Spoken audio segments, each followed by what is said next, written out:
trying to salvage his political reputation, such as it is at the moment. And the U.S.-led coalition forces who have been opposing him in Kuwait are not about to let him up off the hook yet.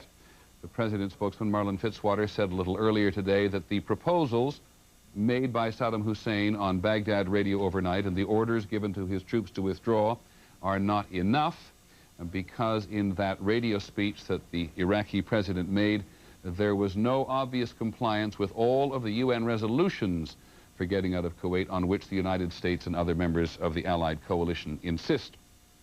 President Bush is going to come to the Rose Garden in a few minutes from now, and he will obviously have something to say about the war. The Soviet leader Mikhail Gorbachev has been talking in Moscow in the last several minutes about the war. Let's listen to a bit of him. He's very strong on the subject of ending the war by political means. As far as concerns Iraq, that's the most important part. Now, when we're getting into a situation where we're trying to solve the conflict by political means, we did this in Afghanistan, we did this in Angola, in Namibia. We're coming close to a resolution of the Cambodian conflict. In the most complex conflict in the Middle East, we're trying to do it here too. And it's very important. Now, can we find a political solution? Or are we going to decide everything in the future by force, and we're going to have a cult of force in international relations? Is that going to prevail? This is the issue here. It's an extremely serious matter. How are we going to live in this world? Therefore, at this time, when such a country, a major military power, against a small country, an Arab country, it goes to that country to solve a problem which there seems to exist, a dispute. It occupies it. It acts like an aggressor. Our position must be one of principle. We took this position, we stick to this position. But we stand for not having recourse to military activities, but only as a means of leading to a political solution of the question.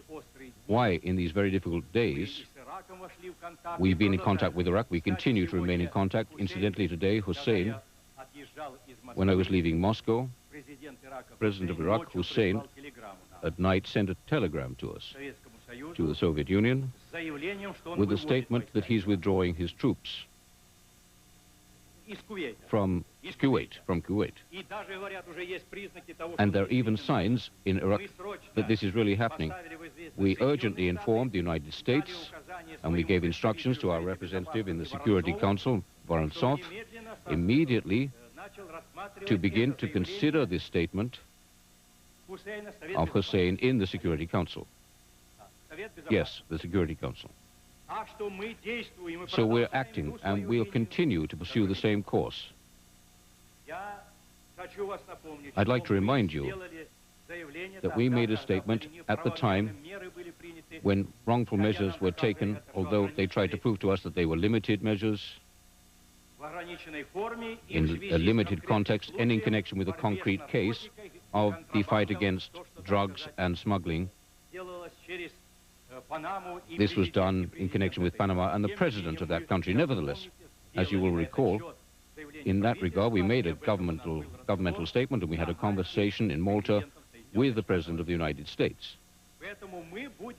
So we will pursue this line of principle, and we are sure that we have to strive for a halt to military activities to prevent major bloodshed. But if this is going to develop, this will be inevitable for American soldiers, Iraqi population, and Iraqi troops.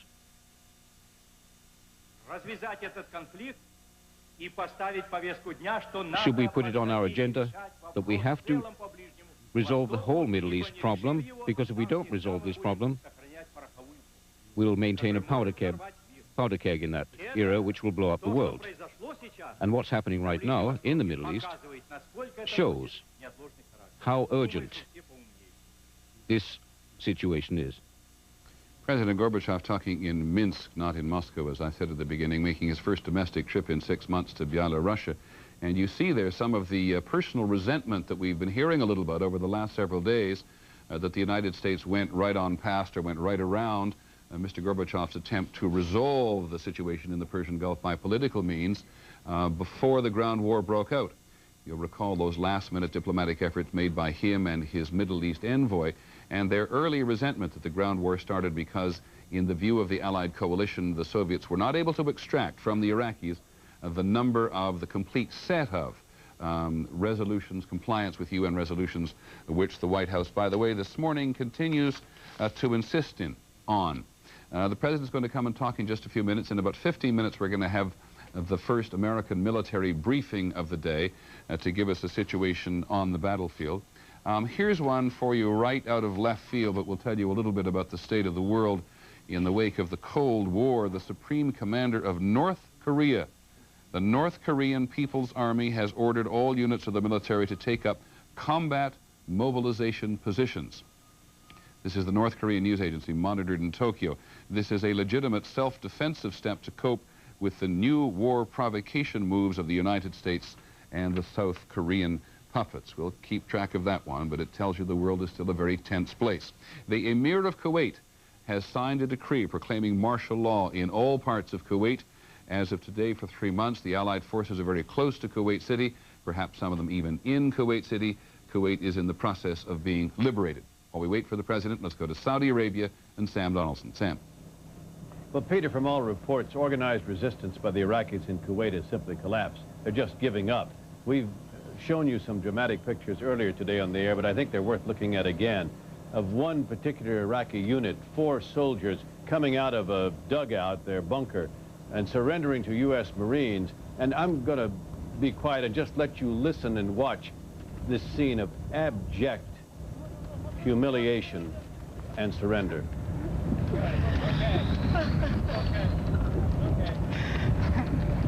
Kneel down. Get out.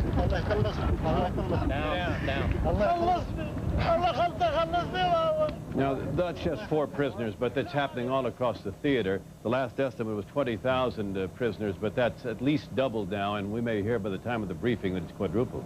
Okay, Sam, thanks very much. Some of the other reports about prisoners of war from other sections of the battlefield don't automatically reflect what Sam describes as a slightly humiliating situation, or maybe more than a slightly humiliating situation for Iraqi soldiers there. They're described in other dispatches as, in some cases, tired of war, but very defiant. ABC's Forrest Sawyer was with some of the Egyptian forces who picked them up. They said simply morale was bad. And in some of the dispatches coming from the Kuwait theater of operations today, you hear reports of Iraqis saying that not a great many military men have been killed. Now, bear in mind, it's a large theater of operation, and every particular region produces its own kind of military and journalistic dispatches. The President is going to be out in just a couple of minutes, but one more question for you, Sam Donaldson, on whether you can tell from Dhahran this morning how vigorously the war is being prosecuted.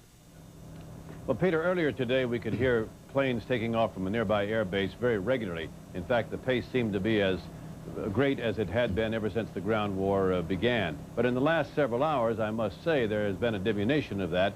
Not many planes have been taking off. That may simply be because there's bad weather here, there's cloud cover, or it may reflect the fact that there are no longer the kinds of close air support targets in Kuwait that there had been over the weekend. Okay, Sam, thanks very much. 5:45 in the evening where Sam is, 9:45 Eastern time this morning, about a minute before the President shows up. Bill Blakemore, in 30 or 40 seconds, can you give us a rundown on the situation in Baghdad this morning? Yes, Peter. Since shortly after Saddam Hussein's speech this morning, the journalists have not been allowed out of the hotel, so we haven't been able to get any later reaction from the people here. There have been several air raid sirens, but because there's a number of thunderstorms around in the region today, we can't tell whether the booming we're hearing from out on the edge of the city is from the thunderstorms or from more bombing. In general, the sense here is that people are just waiting to see what's going to happen and to see how the latest news and events down in Kuwait affect the situation here in general. I think probably that's the case for everybody in the city. They're inside waiting to hear. Okay, Bill, thanks very much. We'll come back to you when the President has finished speaking, or perhaps after the military briefing, if we can. The military briefing to take place in about 14 minutes, shortly after the President has had something to say. It may well be that he's already been on the telephone with the other leading members of the coalition. The British have tended to follow very closely in the president's wake in terms of insisting that the Iraqis fulfill all of the UN resolutions. In the speech which President Hussein made overnight, there was, for example, no mention of reparations, a financial reparation to Kuwait as called for in the UN resolutions, no mention of the restoration of the Kuwaiti government. But we'll see what the President has to say on this 40th day of the war in the Persian Gulf. I have a brief statement to make today. Saddam's most recent speech is an outrage. He is not withdrawing. His defeated forces are retreating. He is trying to claim victory in the midst of a rout. And he is not voluntarily giving up Kuwait. He is trying to save the remnants of power and control in the Middle East by every means possible. And here, too, Saddam Hussein will fail. Saddam is not interested in peace, but only to regroup and fight another day. And he does not renounce Iraq's claim to Kuwait. To the contrary, he makes clear that Iraq continues to claim Kuwait. Nor is there any evidence of remorse for Iraq's aggression or any indication that Saddam is prepared to accept the responsibility for the awful consequences of that aggression. He still does not accept UN Security Council resolutions or the coalition terms of February 22nd, including the release of our POWs, all POWs, third country detainees, and an end to the pathological destruction of Kuwait. The coalition will therefore continue to prosecute the war with undiminished intensity. As we announced last night, we will not attack unarmed soldiers in retreat. We have no choice but to consider retreating combat units as a threat and respond accordingly. Anything else would risk additional United States and coalition casualties. The best way to avoid further casualties on both sides is for the Iraqi soldiers to lay down their arms, as nearly 30,000 Iraqis already have. It is time for all Iraqi forces in the theater of operation, those occupying Kuwait, those supporting the occupation of Kuwait, to lay down their arms, and that will stop the bloodshed. From the beginning of the air operation nearly 6 weeks ago, I have said that our efforts are on course and on schedule. This morning, I am very pleased to say that coalition efforts are ahead of schedule. The liberation of Kuwait is close at hand. And let me just add that I share the pride of all of the American people in the magnificent, heroic performance of our armed forces. May God bless them and keep them. Your goal, sir. Are you trying to get Saddam Hussein? The President's not going to answer that question because it is one of the key questions. Are you trying to get Saddam Hussein? But the President, more than a little forceful there in rejecting the speech by Saddam Hussein made on Baghdad radio overnight, which he calls an outrage. He says that Saddam Hussein is trying to claim victory in the middle of a military rout. And that is certainly true. Saddam Hussein did indeed say on the radio last night, when he ordered his troops to withdraw, that they could withdraw having won a victory. And he may be defining that victory in terms of having stood up to the United States for 2 days and 13 hours, but it is probably not surprising to hear him, given his normal penchant for rhetoric, to claim victory even while retreating. The President says he continues to claim Kuwait. This is one that will bear perhaps a little more analysis, because in his speech a lot of people this morning did think that Saddam Hussein had in fact, if not formally, pretty much automatically given up his claim to Iraq by saying that Kuwait was a part of Iraq from August the 2nd until last night. It may be that the president is insisting on, again, some rather strict compliance. He said that he continues to claim Kuwait. We so far have not seen anything in the speech that Saddam Hussein made yet to reflect that. He does not accept the coalition terms, says the president, and that is certainly true. Here are some of those coalition terms set down the other day, that they must begin a massive withdrawal. There's some question about the degree of massiveness that's occurring in withdrawal.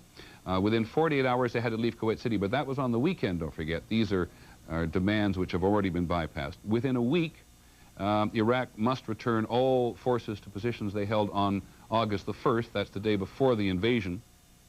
That is clearly, at this moment, a difficult one to test, as the president doesn't even seem to be accepting his withdrawal on the ground at the moment. Within 48 hours, Iraq must release all prisoners of war. That's, don't forget, from the weekend. That has not been met. Iraq must remove all explosives and booby traps and tell the Allies where minefields are. All these were weekend conditions to which the president was referring, and none of which have been met because, among other things, shortly after the deadline the president had laid down occurred, the war began, and there has been fighting ever since, though not considerable resistance. The president does appear to be saying that getting out of Kuwait is not enough. He calls on all Kuwaiti forces, all Iraqi forces in Kuwait to surrender. Let us go now to our national security correspondent, John McCarthy, in Washington. And John, ask you to interpret what you think you're hearing there. I think what we're hearing, Peter, is the United States laying down the terms, trying to put into perspective from the Bush administration point of view what it is that Saddam Hussein has said. The terms that the United States are laying down are very clear and very straightforward. The U.S. officials are extremely concerned about the vulnerability of American forces at this point. Although Saddam Hussein can say his troops are withdrawing, American forces are there. They have no way of knowing whether or not a soldier carrying a rifle is going to suddenly get angry on his own accord or by some sort of government edict. And American officials say, quite frankly, they do not trust Saddam Hussein, and there is very good precedent for that. You say, John, similarly, though, that it's a clear and straightforward message. It does appear to change the terms yet once again, because the UN resolution calls for him to get out of Kuwait, and the president says he must surrender. Well, he must get out of Kuwait. What the president is calling for, at least as I heard it, is the surrender of the troops that are in the Kuwaiti theater at this point. If Saddam Hussein had met the terms of just withdrawing prior to the beginning of the ground war, it would have been a different situation.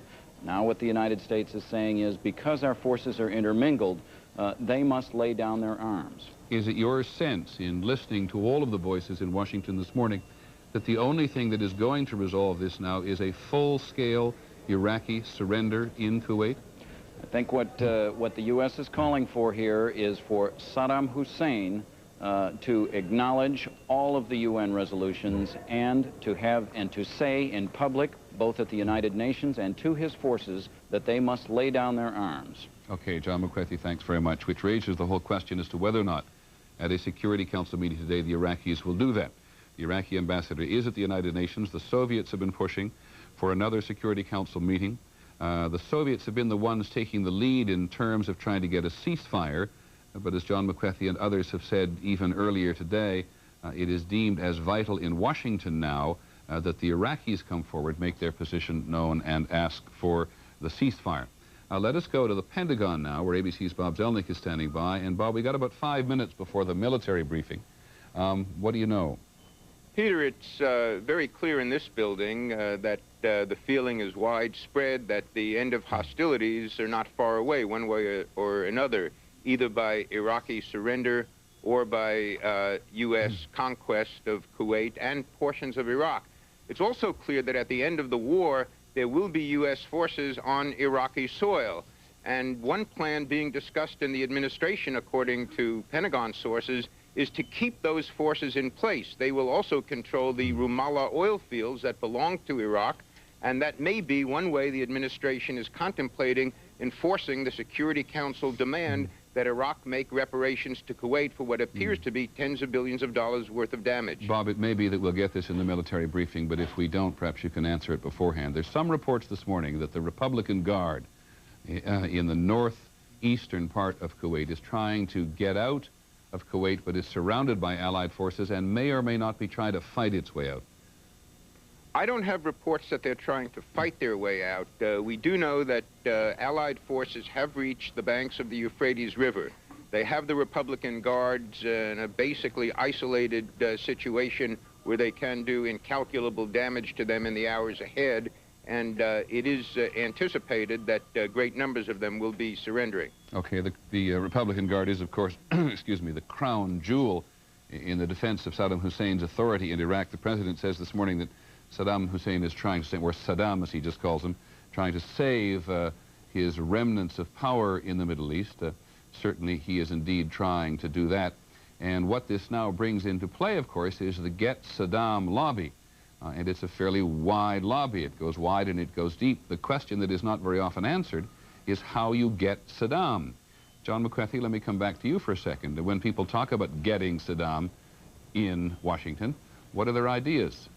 Well, I think the most commonly accepted hope at this point, Peter, is that if enough pressure is put on Saddam Hussein in terms of ending the actual conflict, that because of the political difficulty it will create for him at home, that he will be removed from power by the Iraqi people. That is what the president has hinted at, and that's what people are talking about behind the scenes. There is very little talk about having the United States in some way go in and try to deal with him. Okay, John, here's a news from Riyadh, at least, in eastern Saudi Arabia, saying that U.S. Marines are now in control of the airport in Kuwait City, and that the resistance is now in control of Kuwait City as a whole. This is the Kuwaiti resistance, according to a Kuwaiti official on the Reuters news agency out of Riyadh. But there was no doubt early this morning that U.S. forces were just getting that much closer to Kuwait City all the time. And now, if the Reuters report is accurate, U.S. Marines have now moved into Kuwait Airport. That's the international airport there. You can see it in a satellite picture just on the edge of Kuwait City. Bill Blakemore in Baghdad is still with us. The briefing is going to be delayed by just a couple of minutes. I guess the ask a stupid question sort of thing, Bill. How's this going to go down in Baghdad? Peter, we just don't know that. Of course, in the last few days before this major and obvious turnaround, people were still talking tough to us about their feelings about the causes of this war and saying that they were generally with their government and still complaining about the fact that they saw this as an attack on Iraq itself. But I think that today you can sense in this town that people are wondering what's going to happen next, and I think they must also be wondering how they're going to feel about everything tomorrow if anything like the route that's being described becomes clear to them here. We just don't know. We're in a kind of news blackout. In fact, we're in a kind of weather blackout as well, because for the second day we're still having this intense oil smoke cloud overhead, which has kept the sunlight away for 2 days. Bill, has anybody told you why they're not letting you out of the hotel this morning? No, well, actually it happened about midday. There's various versions of why this is the case, one being that people just don't know how, that is, the Ministry of Information people don't know how folks outside might react to us, but we don't really know. There was some firing in the air when the speech was first made, but that didn't last for very long. And the town has just got kind of a spooky mood to it as far as we can tell from here. Okay, Bill, thanks very much. It is, of course, a cliche, but the liberation of Kuwait is clearly at hand.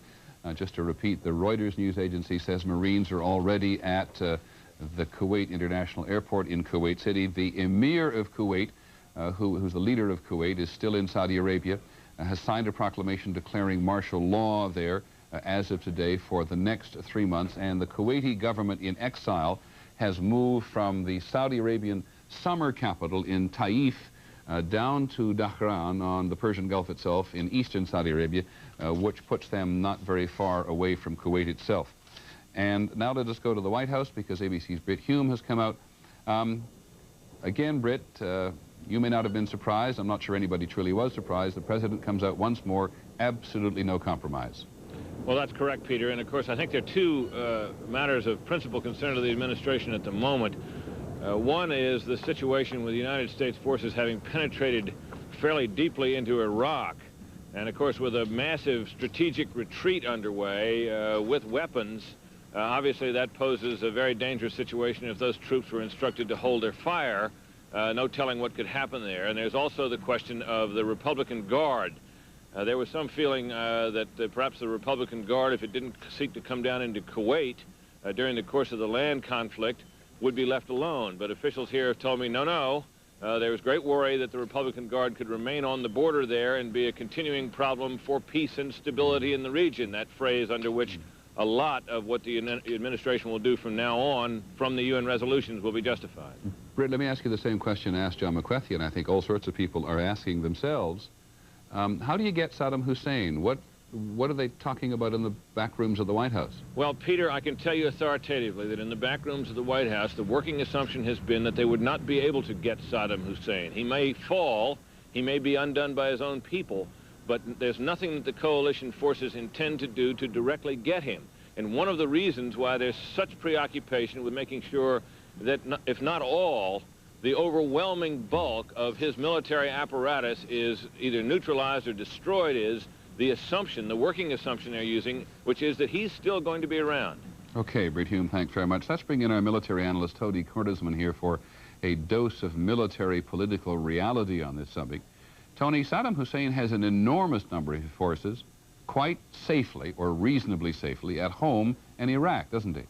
That's exactly right, Peter. The oddity is nearly half of his tanks, about a third of his divisions, two-thirds of his artillery, perhaps only half, but certainly two-thirds of his other armored fighting vehicles have never moved into this theater at all. So President Bush and a whole lot of other people might want to bring him low at the moment and humiliate him. But if he pulls out of Kuwait now, just from a military point of view, he is a very viable entity at home, isn't he? He is indeed, Peter, and I mean, it becomes particularly clear if you look at some of the geography involved, because he can pull out so quickly. I think if we look at the satellite coverage, we always tend to forget how short the distances are and how concentrated these forces are in a few square miles. And I think it's particularly interesting to see how quickly he could do this. Tony, I apologize. Sorry. I didn't understand today's squiggle at all. Want to try it again? I will indeed. These are the approximate locations of his forces at the present time. Right. Some 42 divisions, an incredible force of 500,000 men. Now, the only routes that he has, basically, to move out are the routes that come up through here, along here through this critical town of Az-Zubar, and then up above Basra, in through here. They go along, the rail and road system goes through here, although there are some tracks through the desert. Now, keep that up for a second. Sure. I apologize for interrupting, but now between where he wants to go, can we keep the map up, please? Between where he wants to go and where he is, my understanding is that the U.S. has moved in a pretty heavy contingent of forces which is preventing him from going anywhere. I think that's absolutely true, because to the extent we understand it, Peter, we have forces in this critical road junction, which is perhaps the most important single strategic point in terms of limiting his access, and we seem to have forces along the Euphrates over here. And if we could, just for a second, move in on Az-Zubar, I think it will become clear exactly what we're talking about. These sets of roads, which are not completely clear, but if you look through here and you look down through this area going into the Kuwaiti border area, if he can't move through there, if we have a blocking force here and a blocking force anywhere along here, he is trapped completely, because there is not any way to cross the Euphrates barrier till you get hundreds of miles away in a town called Nasiriyah. So this is absolutely critical to the outcome of this battle. He can't use his rail system, he can't use his main road net. For a force in disarray to try to move through the tracks in the desert, and you can actually, could we take just a look at Nasiriyah, because again, that explains the strategic structure of what's happening at just this moment. But in the interim, let me... Yeah, Tony, Nasiriyah is up to the north there. We'll just tell our satellite But if you look at... Nasiriyah is below Basra. Yeah. Above Basra and below Baghdad. If you look at how fragile his structure is, he's got to go through this line here, he's got to move through very poor tracks through the desert, he's got to find a way to go around this barrier, and he can't do it because we've already cut him off to the west. Okay, Tony, can I come back to a little more of the political military dimension, though?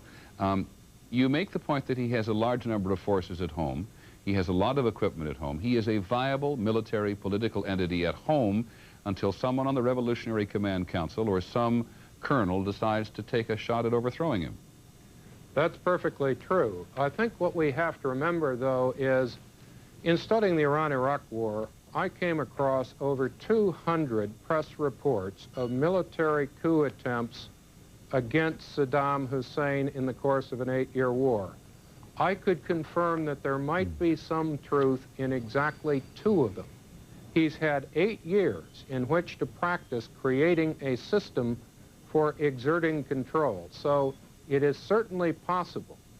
But if he is to be brought down, it will probably be by what he once regarded as his closest and most loyal supporters. That's interesting. I was going to argue with you slightly that his closest supporters and his most senior officers, are they not watched too closely by his own personal political apparatus, that if anybody wanted to surprise him and try to overthrow him, it would probably have to come from one of the lower ranks? I think that the problem with the lower ranks is if there, historically what has happened, if there was an armored brigade or a mechanized unit moving through a capital city near the leader, it often had a colonel. Those were the days of the colonels in the Arab world, and I'm sure you remember them all too well. However, today, he still retains major combat elements virtually everywhere he goes. And he also has, next to most of his colonels, his brigade and regiment commanders, not just one intelligence service, but often 3. And there is at least an indication that on 2 cases, these people simply, in the midst of the battle, shot the commander of a brigade. Probably the most interesting way to remove someone from command that we've seen in modern warfare. So it's very, very difficult, if you are not at least in that inner coterie, to get to Saddam today. Now, of course, later, who knows? Okay, Tony, thanks very much. We'll come back and talk about what the United States actually wants in Iraq in just a minute. The briefing, the first military briefing of the day, has been delayed about another 10 minutes. So we'll go away for a couple of minutes, then come back and talk about what the U.S. actually wants in Iraq. ABC News coverage of the Gulf War will continue after this message and a word from our ABC stations. That was me, Tommy Lasorda, before I lost 30 pounds in 3 months on the Ultra Slim Fast plan. Now it's even easier to have my shake because Ultra Slim Fast comes ready to drink in new cans. Losing weight has never been so convenient. Wherever I am, I can have my shake. Ah, icy cold and delicious. Who says you can't take it with you? Ultra Slim Fast. Give us a week. We'll take off the weight. Oliver Stone, Academy Award-winning director of Platoon and Born on the 4th of July, now takes you to the heart of the 60s. The planet is screaming for change, Morrison. We gotta make the myths. And inside the legend of Jim Morrison. Let's just say I was testing the bounds of reality. The Doors, an Oliver Stone film, rated R, starts Friday at a theater near you. They weren't expecting a 70-year-old coach, that's for sure. But I held my own. All right, come on, come on! They never even saw how scared I was. I wouldn't have tried for this job if it hadn't been for AARP. They've got a program that convinces employers that it's smart to hire people like me. I'm not old. People are people. Some of us have just had a little more practice. That's all. AARP, making a difference. Red Devil enamel. You can always count on its durable finish.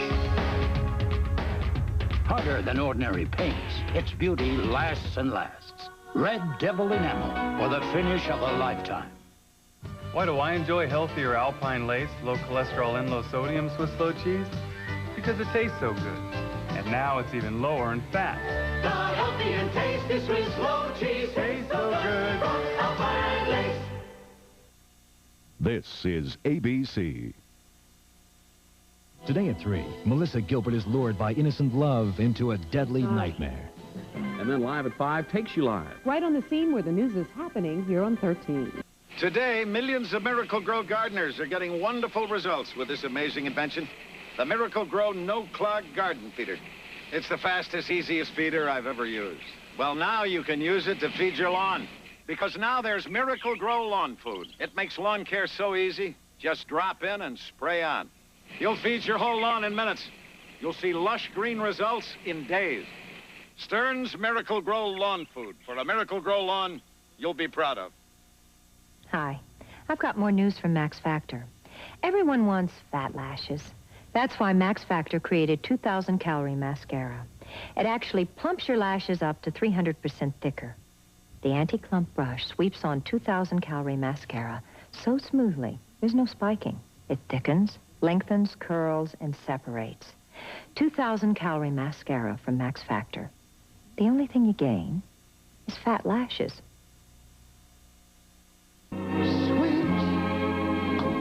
10 o'clock in the morning Eastern Time, a little after 6 o'clock in the evening in the Middle East. We are waiting for the first U.S. military briefing of the day, and it's taking them a little longer than usual to get it together, in part because there may well be such a confused situation on the battlefield today with Iraqi forces withdrawing, should I say surrendering in very large numbers, and according to reports based on Saddam Hussein's order, maybe some of them trying to withdraw from Kuwait in some number. We cannot tell you whether that is large or small.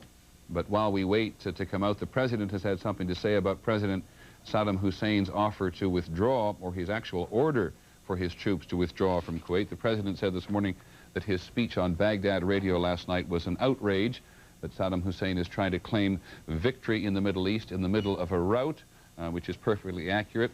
And as far as President Bush is concerned, and undoubtedly the other leading members of the Allied coalition, Saddam Hussein has not yet met the Allied coalition's conditions for getting out of Kuwait. But it's a confused situation on the battlefield this morning, 2 days and about 14 hours after the war began. What we've been talking about here is what happens if the Iraqi army does get out of Kuwait. What about the Iraqi army that is still in Iraq? Jim Hoagland of the Washington Post said this morning, one of America's better journalists on the subject of Iraq and Saddam Hussein, said, the war should humiliate Saddam Hussein, but not the Iraqi army. Joining us this morning, retired Marine General Bernard Traynor. Do you agree with that premise to start with?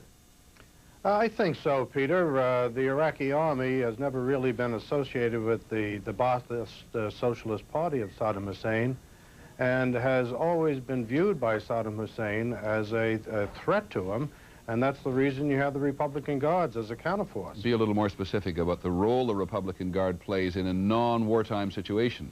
Well, from the outset of the Iran-Iraq war, the Republican Guards were set aside from the regular army, and they were basically a palace guard to protect Saddam Hussein against conspiracies by the army. Of course, as the war progressed, the Republican Guards took a more active military role.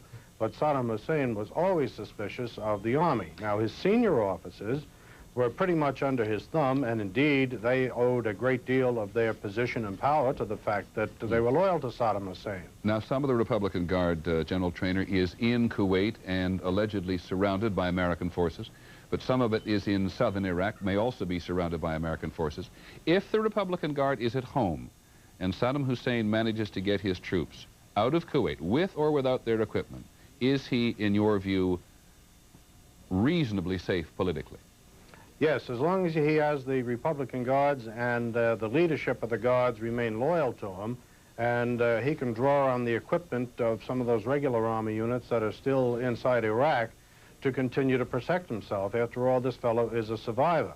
But the ones that Saddam Hussein was most concerned about were the battalion and the brigade commanders, the colonels and the brigadier generals. He didn't have them under his thumb to the same degree that he had the rest of the hierarchy of the regular army. And one of the manifestations of that during the latter stages of the Iran-Iraq war, by that I mean the last 4 years of the war, during the lulls in the war, when the Iranians were not conducting offensives, Saddam Hussein would never allow two brigades to remain next to one another for any length of time. Normally what he would do was, within a 30-day period, he would move one or the other some miles away. And the reason for this was he was afraid of the young Turks who were commanding these brigades, these brigadier generals and these colonels, conspiring against him. And this was one of his ways to prevent it, was by keeping them separated so any sort of conspiracy could not develop. Well, there's a lot of wishful thinking out there. Let's add to this discussion in Washington this morning James Plack, former U.S. State Department officer in Iraq, now an international consultant working in Washington. What do you think of the conversation so far, Mr. Plack? Well, I think the focus increasingly is shifting toward the politics of the after the war, and what seems to be going on simultaneous with the conclusion of the military aspect is laying the framework for what comes after. Do you agree with these premises that we're advancing here this morning, that if Saddam Hussein gets out with his Republican Guard, he is politically safe for the foreseeable future? He's politically safe for as long as he can continue to exert the kind of control over Iraqi society that's been the hallmark of his regime. He would have, I think, enough force left to be able to do that. You know the Iraqis better than most Americans. Given all the damage that has been done to Iraq, given the humiliation that some people will surely feel into Kuwait, sacrificing lives and property and then withdrawing, how does that increase Saddam Hussein's vulnerability? What increases his vulnerability, I think, is not so much what has occurred in Kuwait. That will react against him internationally, but domestically it's the consequences of a absolutely catastrophic military defeat. I think that probably does shorten his tenure in office. If he gets his troops out, will it necessarily be regarded as a catastrophic military defeat? And need the Iraqi people know about it? It's a controlled situation. It is a tightly controlled situation, but the military knows. And the word will creep out through the rest of society as well. I don't think there's a way to totally disguise it. It's really a matter of how long can the regime in power continue to exert its authority through the security services and the other mechanisms for control. I don't think there's any doubt about the society at large having a fair idea, at least, of what's gone on. Tony Cordesman, back to you in Washington again. You wrote a rather lengthy book on the Iran-Iraq War. One would think, and perhaps it's a naive statement, that the Iraqi military would be tired of all the defeats it continues to suffer under Saddam Hussein's leadership, and there'd be a mass uprising in some ways. I think they're certainly tired. I think Mick Traynor hit on a key point. This is not an army which is committed to Baathism, which was happy with invading Kuwait. There were certainly serious reports of major disaffection within it. They seem to be borne out from what we've heard about the surrenders. It is strange, I suppose, for Americans who've seen the Baath and heard this sort of speech coming out of Radio Baghdad to realize, but the Iraqis are very well educated. They desperately wanted, after the '88 war, to go on, to go back to their lives. Their values, in a lot of ways, are very similar to those of ordinary Americans, and the Iraqi army is a national army. It is forged out of almost the entire manpower base of the country. So, yes, indeed, Peter, I think you hit on a critical point. Saddam may control this army ruthlessly and through tyranny, but this is in no sense a force that really wanted this to happen or that is going to be happy with this result. Okay, Tony Cordesman, thank you very much. For the moment, I'm struck a little bit by the observation of one of the Iraqis taken prisoner by American forces in the Kuwait theater over the last 24 hours. He says, we're not afraid, we're just tired of war. Now, talking of tired of war, we want to go down briefly to Fort Stewart, Georgia, where we are joined this morning by two of the wives, or should I say one wife and one wife about to be, of serving soldiers in the Gulf, Joyce King and Debbie Davis. Joyce King on the left and Debbie Davis on the right. Joyce, if I may start with you, how are you feeling today? Just fine. How are you? I'm fine, but you must be feeling better than just fine. I'm confused. I don't know what's really going on. I mean, I know what President Bush has said, but I'm doing okay. We're holding together. Fort Stewart, Georgia, of course, is the home of the 24th Mechanized Division. Your husband is serving in that division. When did you last have contact with him? About 2 weeks ago, he called. What did he say? He just told us that he loved us and that it would probably be his last phone call for a while, and to take care that things were kind of hectic there and he was going to be real busy. Do you get a sense this morning down there that perhaps the war is over? No, I really don't. I think Saddam Hussein's played too many head games, and we don't trust him. People here, they've got mixed feelings. I've got mixed feelings. I believe everything Bush said, and I don't believe it's over. I think it's far from being over, personally. Mm-hmm. You seem to have all kinds of national patriotic symbols on your dress. What are they? We have, these are things at Enlisted Wives Club. We gather things and we sell things. My sister in Augusta had made this for me, and then these are just buttons and pins that we have a yellow ribbon. Well, we have 2 flags with the yellow ribbon. And then we have a Desert Storm pin. And then over here we have our Desert Shield pin. And the ribbon here stands for my husband. And then I have the ABC and NBC pin. Oh, really? NBC's been there as well. We'll have to put a stop to that. Let's talk to, can I talk to Debbie for a second? Debbie, you're about to be married to a serving soldier in the 24th Mech. How do you feel this morning? I feel better, but I'm still scared. I don't think it's over either, because he's just played too many tricks with us. And I just want us to go on in there. When did you last hear from your fiancé? On the 15th, he called me. Which is about 11 days ago, right? Right. Do you remember your conversation? He told me he would. Sorry, go ahead. Excuse me? He told me he wouldn't be calling me again for a long time, but not to worry, that he was safe. And all of the news, of course, suggests that they are safe, doesn't it? It does, but we're still scared. One of the things that always strikes me about those of you who get left behind on the bases is how well you hang together and support each other. Has that been the case down at Fort Stewart? Joyce? Very much so. Excuse me? I was going to ask you that question, yeah. We do. We hang together. This is the only family we have, but we have families, but seeing that they're so far away, the wives stick together.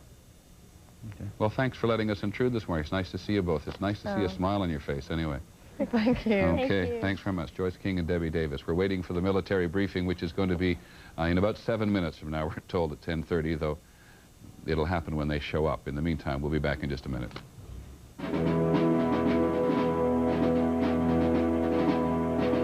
ABC News coverage of the Gulf War will continue in a moment. Today, there's a diet pill that can help you lose weight without caffeine to make you nervous. All my life I've been struggling with my weight. With Dexatrim, I finally lost weight, and without being hungry. No matter what else you've tried, Dexatrim can help you lose weight. 150 kilometers inside, going into Kuwait and going into Iraq. They've met virtually no opposition all the way in, certainly through the first echelon and then through the second echelon. That's an artillery piece lying on its side. And as they continue to push forward, and not only towards Kuwait City itself, but also to the Iraqi positions in Kuwait and also in southern Iraq, they come upon an endless number of Iraqis who have been determined, willing, in some cases agreeable to giving up to the members of the Allied coalition. Now, the prisoner of war attitudes tend to vary to some extent, some of them very hungry, some of them pathetically grateful, as we have seen, to be out of the war and in the hands of Americans. Others of them saying they're not afraid, they're just tired of the war. And in any number of cases, hearing from them that the will to fight for Kuwait was not there, even though it was widely touted before the war that most Iraqis would feel Kuwait a natural historical part of Iraq. The Saudi Arabian government says that it has the capacity to take care of 100,000 prisoners of war in cantonments at the rear. The Allied forces have been coming across so many, and in some cases, as you can see, getting medical treatment, that they've had to be taken back to the rear in Saudi school buses in some cases. They've become, in other words, an enormous logistical problem, made only less so by the fact that there does appear to be a considerable lessening in the fighting on the battlefield itself. Though Sam Donaldson reports from Saudi Arabia earlier today that earlier today in Saudi Arabia the pace of battle was fairly considerable from eastern Saudi Arabian airfields. Sam Donaldson is still there. Sam, we got about a minute if you can add to the situation there now. Well, Peter, I can tell you that about the prisoner of war camps, which were originally set up in Saudi Arabia, they have now established at least one large prisoner of war camp in Kuwait itself. It's somewhere in the western central part of Kuwait. apparently a very large place where many of the prisoners are being put and cared for, so that they don't have to try to bring them back through the roads and through the clearings and the minefields to Saudi Arabia. Okay, Sam, thanks very much. We'll now wait for the military briefing to occur. You've heard a little earlier, I think, that the Marines have landed at the Kuwaiti International Airport and that other U.S. forces are in Kuwait City. There is a real determination, as you've heard over the last couple of days, for the Saudi and Kuwaiti forces and perhaps the Egyptian and Syrian forces, but certainly Kuwaitis and Saudis, to be in Kuwait as early as possible. The Emir of Kuwait has already said there's going to be martial law for the next 3 months, and there is an enormous job of reconstruction for the Kuwaiti government to do. But to all intents and purposes, if the war is not over 2 days and 14 hours into the ground war, it could be grinding to a halt if all of those Iraqi forces in Kuwait agree with President Bush and lay down their arms. You heard the president a short while ago absolutely determined that Saddam Hussein is not going to get away with it quite yet. He's not going to get his men and equipment out of Kuwait until he complies with all of the UN resolutions. Let's take a look at the briefing room in Saudi Arabia. Here is the first briefing of the day. Daily news briefing. Our briefer today will be Brigadier General Richard Neal, the Director of Operations for United States Central Command. General Neal.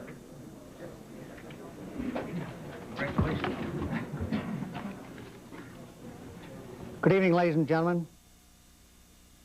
Let there be no mistake, the war is not over.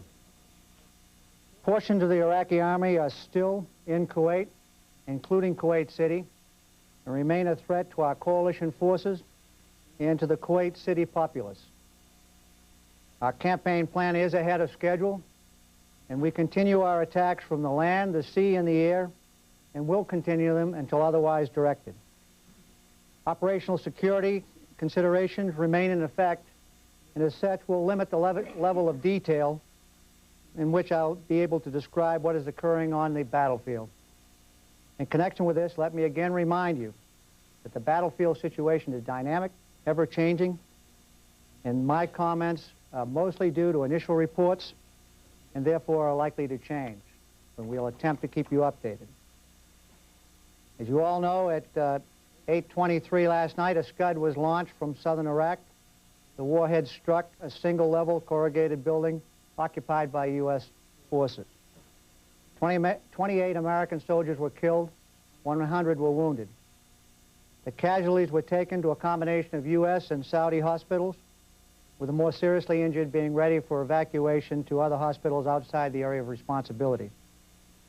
Reports indicate that the killed were due to a blast resulting from the warhead striking the building.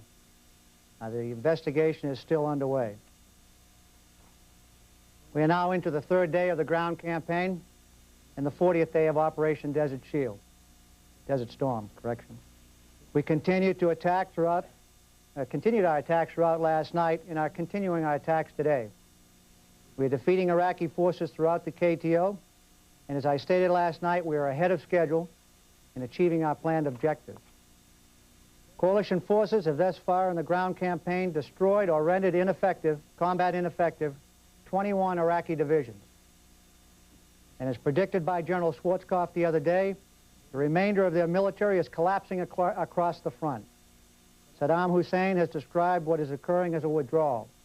By definition, a withdrawal is when you pull your forces back, not under pressure by the attacking forces. Retreat is when you are required to pull your forces back as required by action of the attacking forces. The Iraqi army is in full retreat. During the early morning hours, the 1st Armored Division of the United Kingdom engaged a rather large Iraqi force. During that engagement, they destroyed 40 Iraqi tanks. The British briefer will give you more details as to that engagement. Coalition forces continue to encounter pockets of stiff resistance in more than one location throughout the KTO. A tank battle as we speak is going on in the Kuwaiti International Airport with Marine forces. The Marine forces are experiencing a good success. Since the beginning of the ground offensive, coalition forces have destroyed more than 400 tanks and numerous other vehicles and weapon systems. and captured over 30,000 enemy prisoners of war. I must tell you that we really almost stopped counting at about 26,000 because of the numbers of people that are in fact becoming enemy prisoners of war.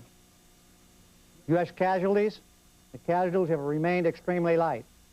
As of this afternoon, initial reports indicate still only 4 KIA and 21 WIA.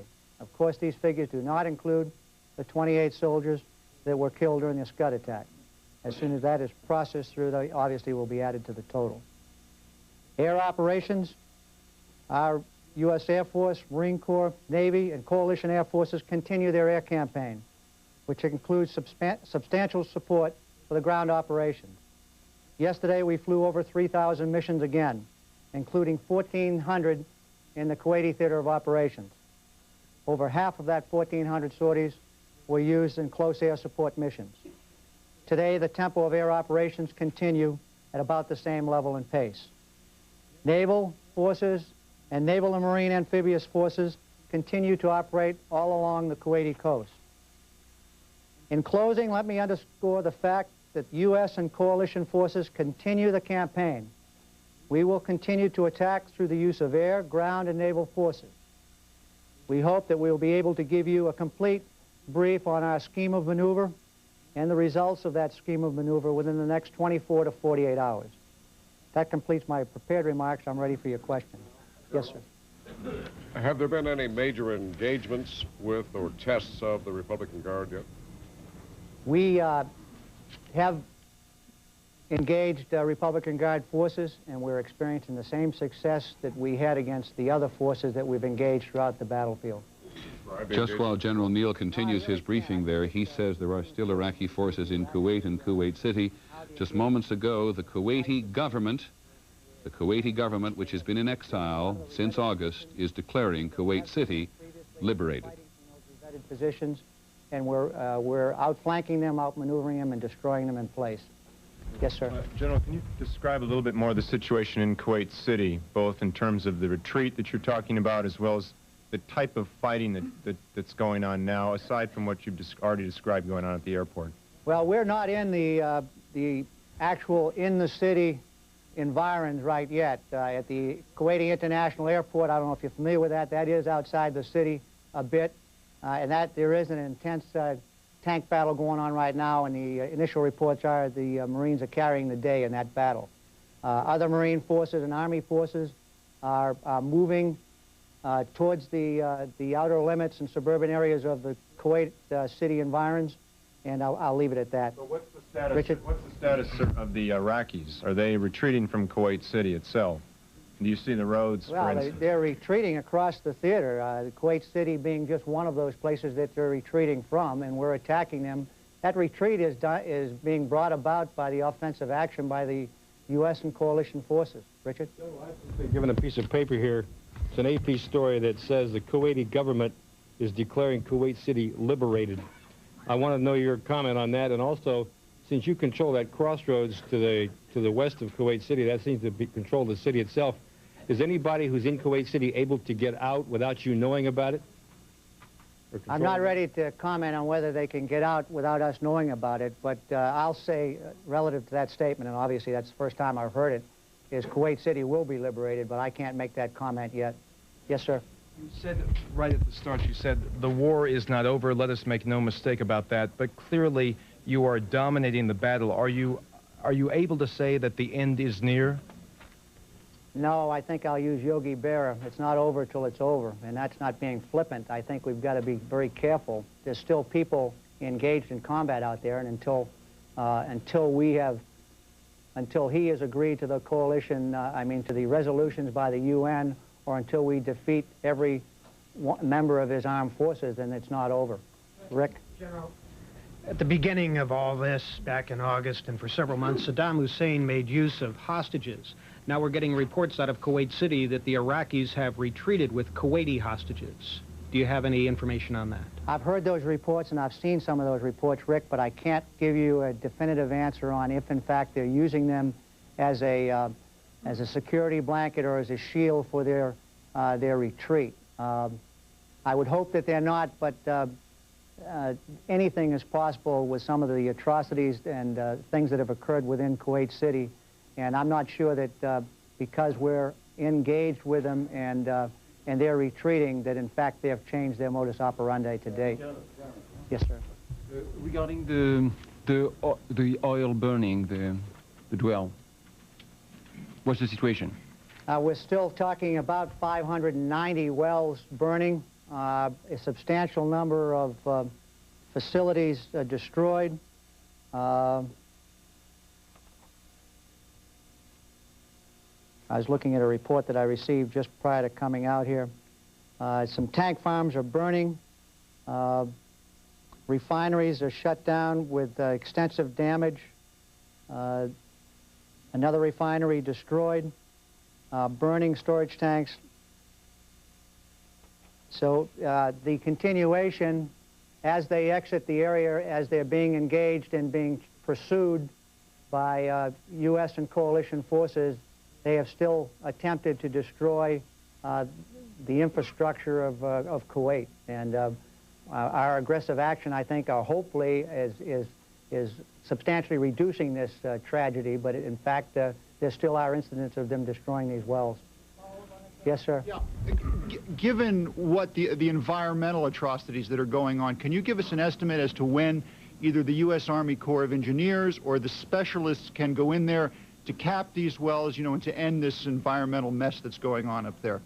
No, I really can't. I think what we've got to do is end the campaign first, and then we'll deal with that as time permits. Do you have people in place, though? Do you have people in place, though, who are ready to go in and do this, or is this going to be something that's going to continue on long after your campaign is over there? Well, quite obviously, we have been from day one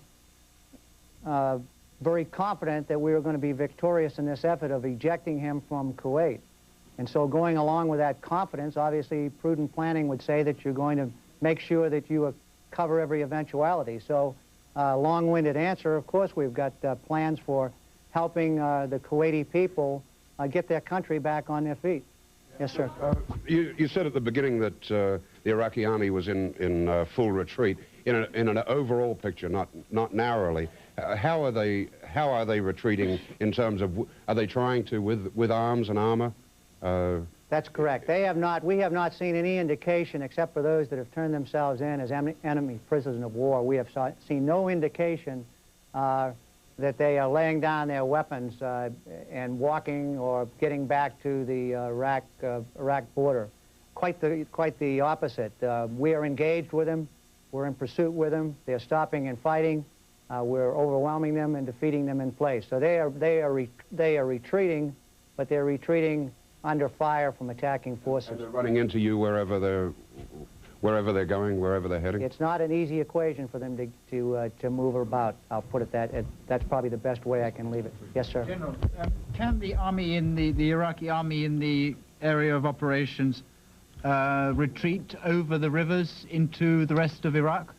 Well, if you remember, most of the time when I talked about the air campaign, we were interdicting his lines of communication. And we continue to interdict those lines of communication, obviously, because he has not indicated a desire to end this war through adoption and acceptance of all of the resolutions. Until he does that, then we use every means available to destroy him. Sir, ma'am. In talking about the retreats across the board, has there been any sign that Republican Guard units or stragglers from the Republican Guard have also been retreating, and have they been moving from any of the positions they have been in? We saw some repositioning to what we would call as alternate and supplementary positions, but those were positions to fight from. And I think they were brought about as a result of our attacking forces on their positions. But as far as, I don't think we've had any EPWs, enemy prisoners of war, as in the Republican Guard ranks. Now, I'm saying that very cautiously because, as I said, this battlefield is very dynamic and all of the reports are preliminary and initial, and I can't really give you a, yes, there's been 20,000 Republican Guards that have come across to our side. So the movement is not a retreat on the part of the Republican Guards? No, we don't see it. I think they're ready to fight, and we're ready to fight them, and we're engaged with them right now. Let me go all the way back. Yes, sir. General, it seemed almost certain at one point or at some point that the coalition forces would be subjected to chemical attacks. And in the straits that the Iraqis seem to be in now, do you have any idea why we haven't seen such attacks? Also, where are those chemical weapons? I don't have an explanation of why they haven't used chemicals during their retreat or during any of the offensive operations in which both forces have been involved. And I really wouldn't want to speculate of why they haven't used them. I think probably the air campaign and I think the rapid, aggressive attacking, offensive ground campaign might have caught them off guard and not allowed them to really get into a position where they could have usually effectively utilized them. I think also the weather has been a little bit in favor of coalition and U.S. forces. And I think those 2 or 3 things probably might be a partial explanation of why they haven't been used. Rick? General, we've been told all along that this is to liberate Kuwait, but are there any circumstances which you might foresee taking the city of Basra or perhaps even going to Baghdad? No, I can't even, I can't speak to that. Our mission right now is to eject Kuwait forces, Iraqi forces from Kuwait, and that's what our campaign plan was developed around, and we're right ahead of schedule. All the way back, yes, sir. General, are the Iraqis still capable of launching Scud missiles? I would never rule out that capability. It's a big country, and it's obvious that they have a Scud capability, which they have employed. We have a aggressive counter-Scud program that's been very successful if you take the numbers. But it only takes one to create the tragedy that we had last evening. Yes, sir. Have any of your Arab allies suggested the possibility of perhaps inviting, after they've been fed and rested, perhaps inviting the Iraqi prisoners of war to join a pan-Arab force that may possibly eventually move into Iraq itself? I don't know anything about that. I think the success that we're enjoying right now, we really don't need any more help. Yeah. All the way back. Yeah. Destroyed or rendered combat ineffective 21 Iraqi divisions. Right. And you also said that the Allies are still facing pockets of stiff resistance.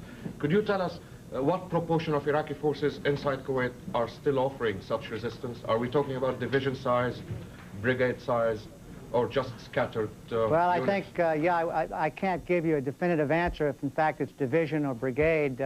Suffice to say that one that's going on at Kuwaiti International is stiff resistance in the real meaning of the term, and we're obviously handling it very well. And I think once the dust settles and we get out there and be able to give you some type of an assessment post-battle, you'll see how well we have done. But I think it clearly indicates that we're not seeing a withdrawal. We're seeing retreat under fire, and we're seeing that in fact they're stopping to fight, and they're giving it their best shot, but it's not even close to what they're meeting up against in the way of U.S. and coalition forces.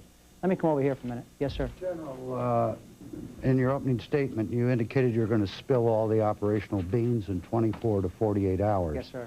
That means they would no longer affect operations because, is that a hint that this thing will be over in 24, 48 hours?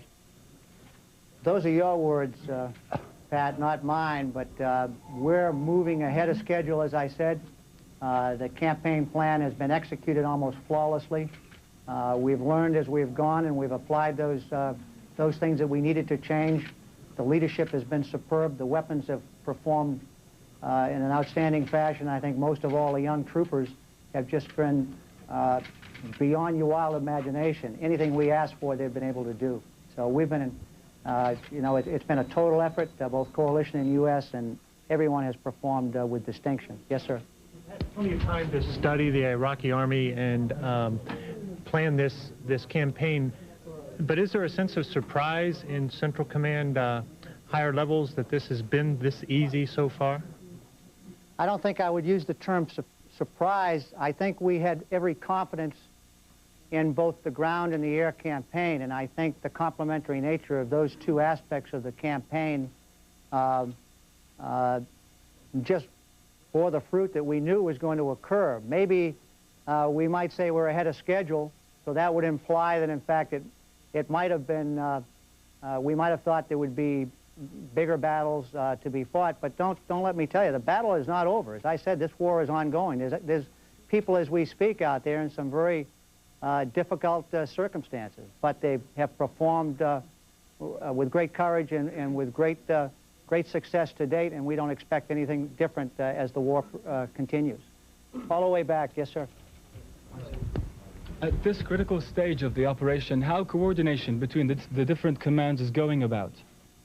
I think from my vantage point, the coordination has been tremendous. I think one of the things that we were worried about, and I think rightfully so, when you bring a coalition of nations together, some speaking different languages, some having different doctrine, and some having different pieces of equipment and ways of doing business, I think the results, once we get this thing all sorted out, you're going to see that there was a superb effort going through the entire planning process that mitigated any type of coalition problems with command and control. It did not exist. There might be isolated incidents, but if they are, they're probably of a magnitude of 1 in 100.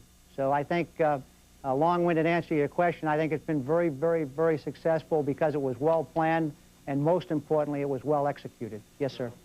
You said that unarmed Iraqi troops are going to be allowed to leave without being attacked. Does that also apply to Kuwait City in view of the atrocities that have been going on there? Are soldiers just going to be allowed to walk out of Kuwait City if they're unarmed?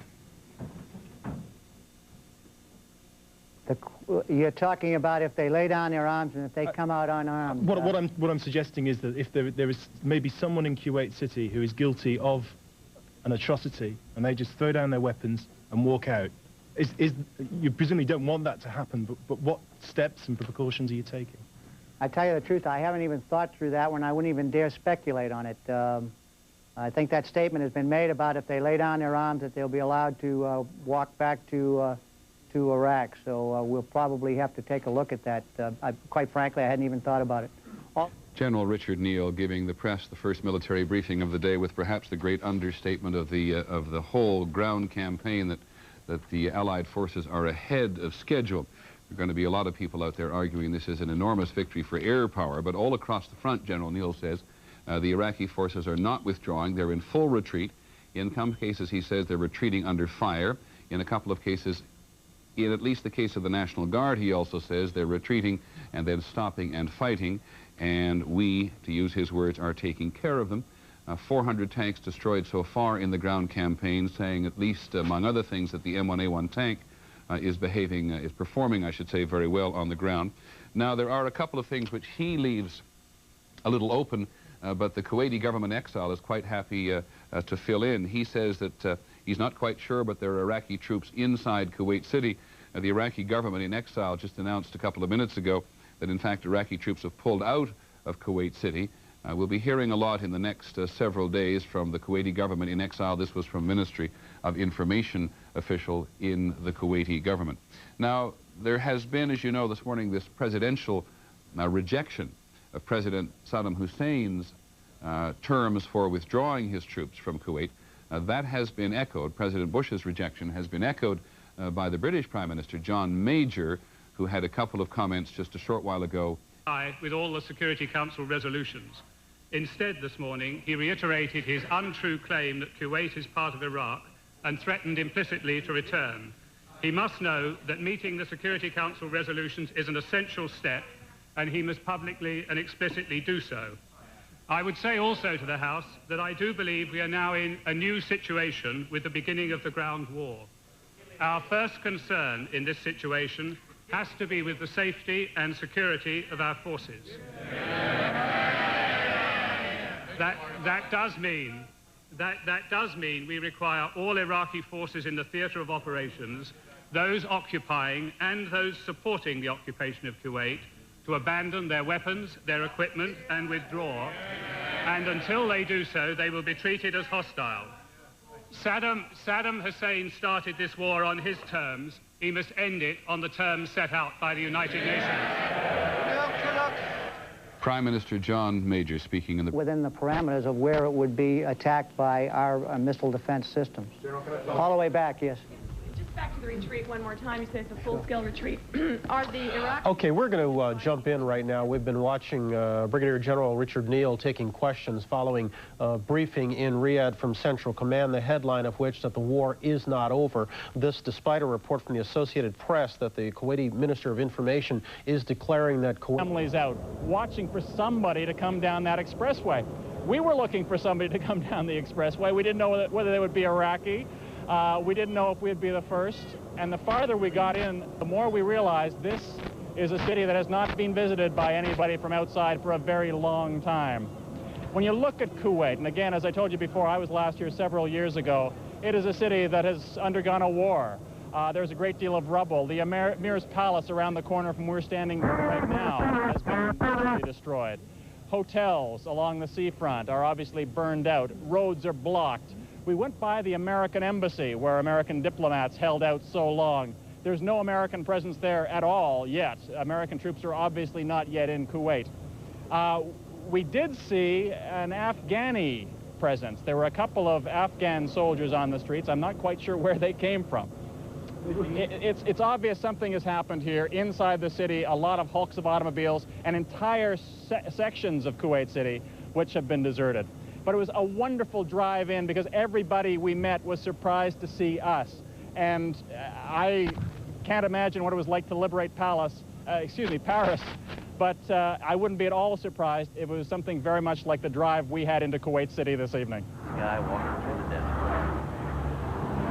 Bob McEwen in Kuwait City, our CBS News team there, led by David Green, reporter Andy Thompson, Ed Jackson, along with Bob McEwen, with those live reports. Kuwait City being liberated. Let's stop and say for a moment, give the Marines credit. They didn't get their amphibious force in. The Navy couldn't get the mines cleared off the Kuwaiti coast. There were a lot of people who said, you don't liberate a city like Kuwait City with the light armor-supported infantry that the Marines represent. The Marines didn't have the best tanks.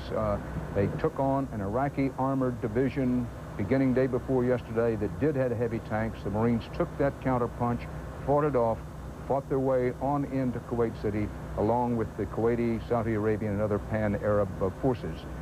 Bob McEwen, in Kuwait City, you mentioned that it's a free city in some ways, but still a dangerous city. What precautions are being taken against mines, booby traps, and snipers? Well, I wish I could say we had some, but we don't. Basically, we're depending on the goodwill of the people you see around us and the great majority of the population of Kuwait. We have heard artillery fire in the distance, as we did on the way into Kuwait City, and we only hope it's Iraqi soldiers going out or Saudi soldiers coming in and not the other way around. Let me just give you a sense, if I could, of how this city has changed. Ali, since August the 2nd, physically, how has Kuwait City Well, been actually altered? changed completely. If you come to Kuwait, you will say this is not Kuwait at all. Why not? Because Kuwait, you know, it's famous about the buildings and the streets, nice and clean. Never you saw such thing. Just these soldiers came to Kuwait, destroy everything you saw, destroy the men here. You know, anything they say you mention anything about Kuwait, they destroy. They don't keep anything for Kuwait. You know, I remember one story. They killed a lady, which is my age. She's 25 or something like that, because she's writing 25th of National Day. They saw the paper and they shooting her. They shot her, and they, you know, Kuwait. I think it's not Kuwait anymore. Give me a sense of the past few days. We've heard reports of disappearances, of people being abducted, of people being killed, of people being taken, young men in particular, presumably to Iraq. Yeah, that's true. You know, any Kuwaiti man who used to go in the streets. Well, actually, you can't find any Kuwaitis in the streets in these days, but sometimes, you know, these Kuwaitis go for something to do. And anyone they saw, they're trying to collect how much they can, you know, which I hear they, you know, if this LI force comes here, they change it with Iraqi. So whatever this young Kuwaiti, they're taking them, you know, and punishing them, taking them to the prison, doing like Hitler, you can't say that. On the expressway into Kuwait City, we bumped into a roadblock, and it was manned by young Kuwaiti men who had rifles in their hands, Iraqi rifles, and they said, we now are running Kuwait City. We have the police station. We have some Iraqis in custody. Who are those people, and what control do they have over the situation? Well, actually, they are, you know, from the residents, the Kuwaiti and the policemen. And well, my husband today, he was working there as that. He got, you know, he went there and they got knives. You know, they are just free, but you know, they don't feel comfortable yet because they don't have the guns. So because they in Kuwait radio, they say nobody go because if the Allied force they saw them, they will, you know, they can't find the difference between Iraqi and Kuwaiti. So just they having the knives with their hands, but they are happy. Okay. Yes. Okay. I want. Who's the guy here? Yes. Okay. I want to talk to you. Sure. Well, come on, talk to me right here. Okay. Yeah. Who are you? I am a ward officer, Mossad Saleh from Kuwait. I have some American Marines here with me. We are going to get inside the American embassy. You have and we are waiting for you, yes. And we are waiting for you to see what we are doing now with the American Marines.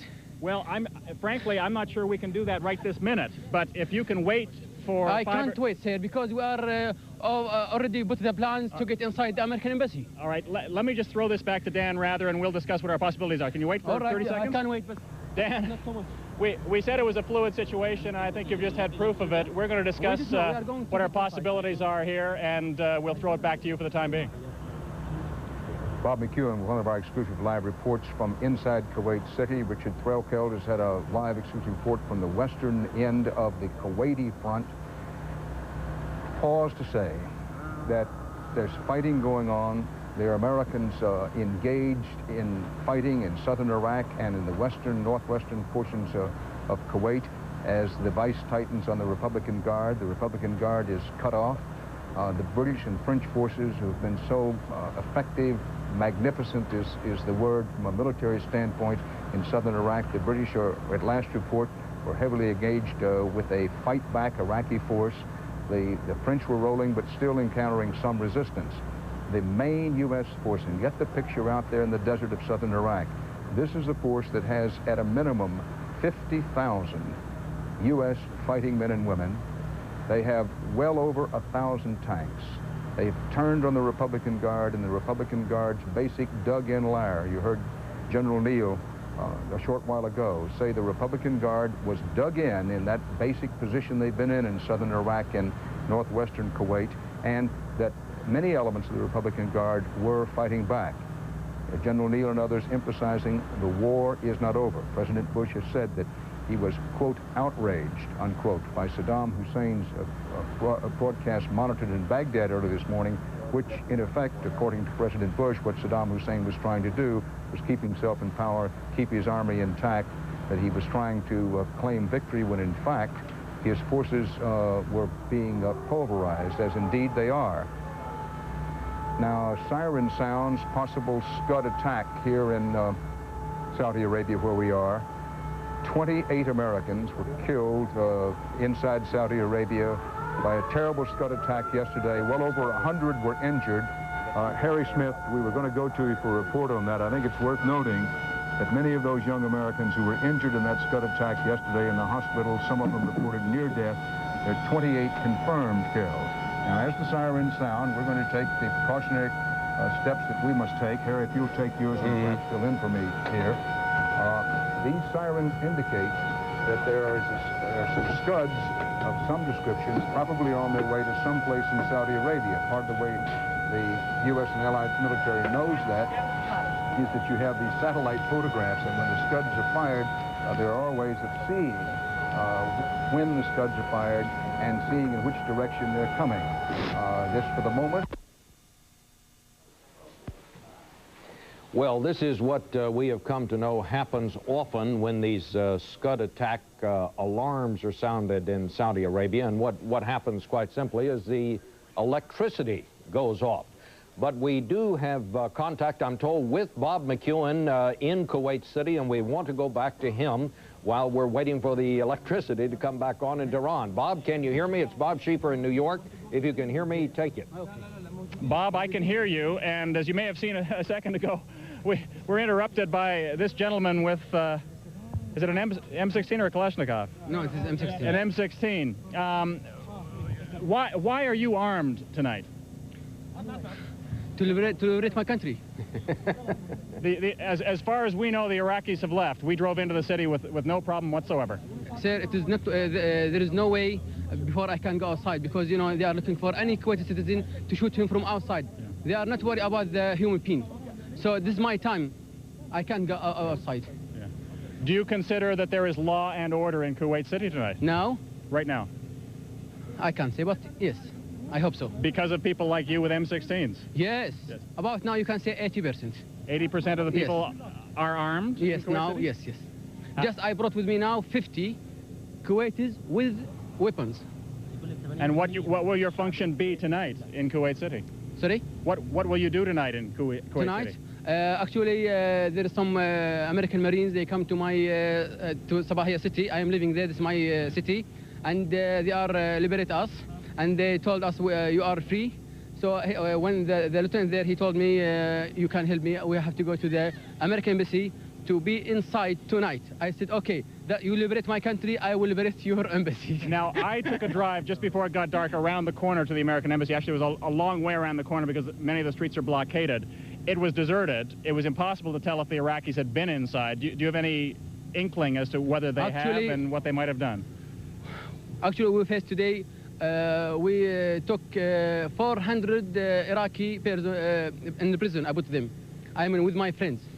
400. Where did you find them? In the road. Were they heading out of town? Were they leaving Kuwait? They are leaving Kuwait, walking. What will you do with them? Nothing. We took them. We put them in the basement. We have in our supermarket. We have a big basement. We put them. And we give them water and food. And we face 3 people. They are injured. And we have one American doctor. He was with us, and he. Now, there is no government in Kuwait as we stand here, certainly not in Kuwait City. There is no legal system officially. What will you do with the Iraqi soldiers? As we told you, we took the Iraqi soldiers and we put them in the basement of the supermarket. Yeah. And we put some guards. That's what you have done with them for the time being, but beyond that, that's our job. Will they be tried? Will they be sent home? Will they be considered prisoners of war? What is their status? When our government coming to Kuwait, they will take care about them. Our job to take the Iraqis and put them safe, and we would like to show them that we are better than them. To when we face the people, to respect them, and we did what we can do for them. So you are saying that after the 7 months of the chaos wreaked by the Iraqis here in Kuwait, you will protect them to make sure the same thing does not happen to them? Yes, and I am military, and I was hiding myself 8 months. If they are face me during this month, they will, they will kill me. But alhamdulillah, I was hiding myself from them. And if there is no government now in Kuwait, our government in our hearts. See, the Emir and the Prime Minister, he's always in our hearts, in our eyes. So we never forget them. We just heard... Even if they are here in Kuwait or outside Kuwait. We just heard artillery rumble in the distance. Do you have any sense of how far out that is and whose it is? No, I don't know. When was the last time you had shelling here in Kuwait City? 10:30. 10:30 last night? Yes, p.m. Thank you for coming. Congratulations. I forgot to tell you that we took also two American tanks also. 2 American tanks. 2 American tanks? Tanks, yes. And they are here, there in Sabahia supermarket. So they're waiting to come down to liberate? Yes. No, they are already there. But they're waiting to come down to liberate the American embassy, as you put it, to reclaim the American embassy. What's that?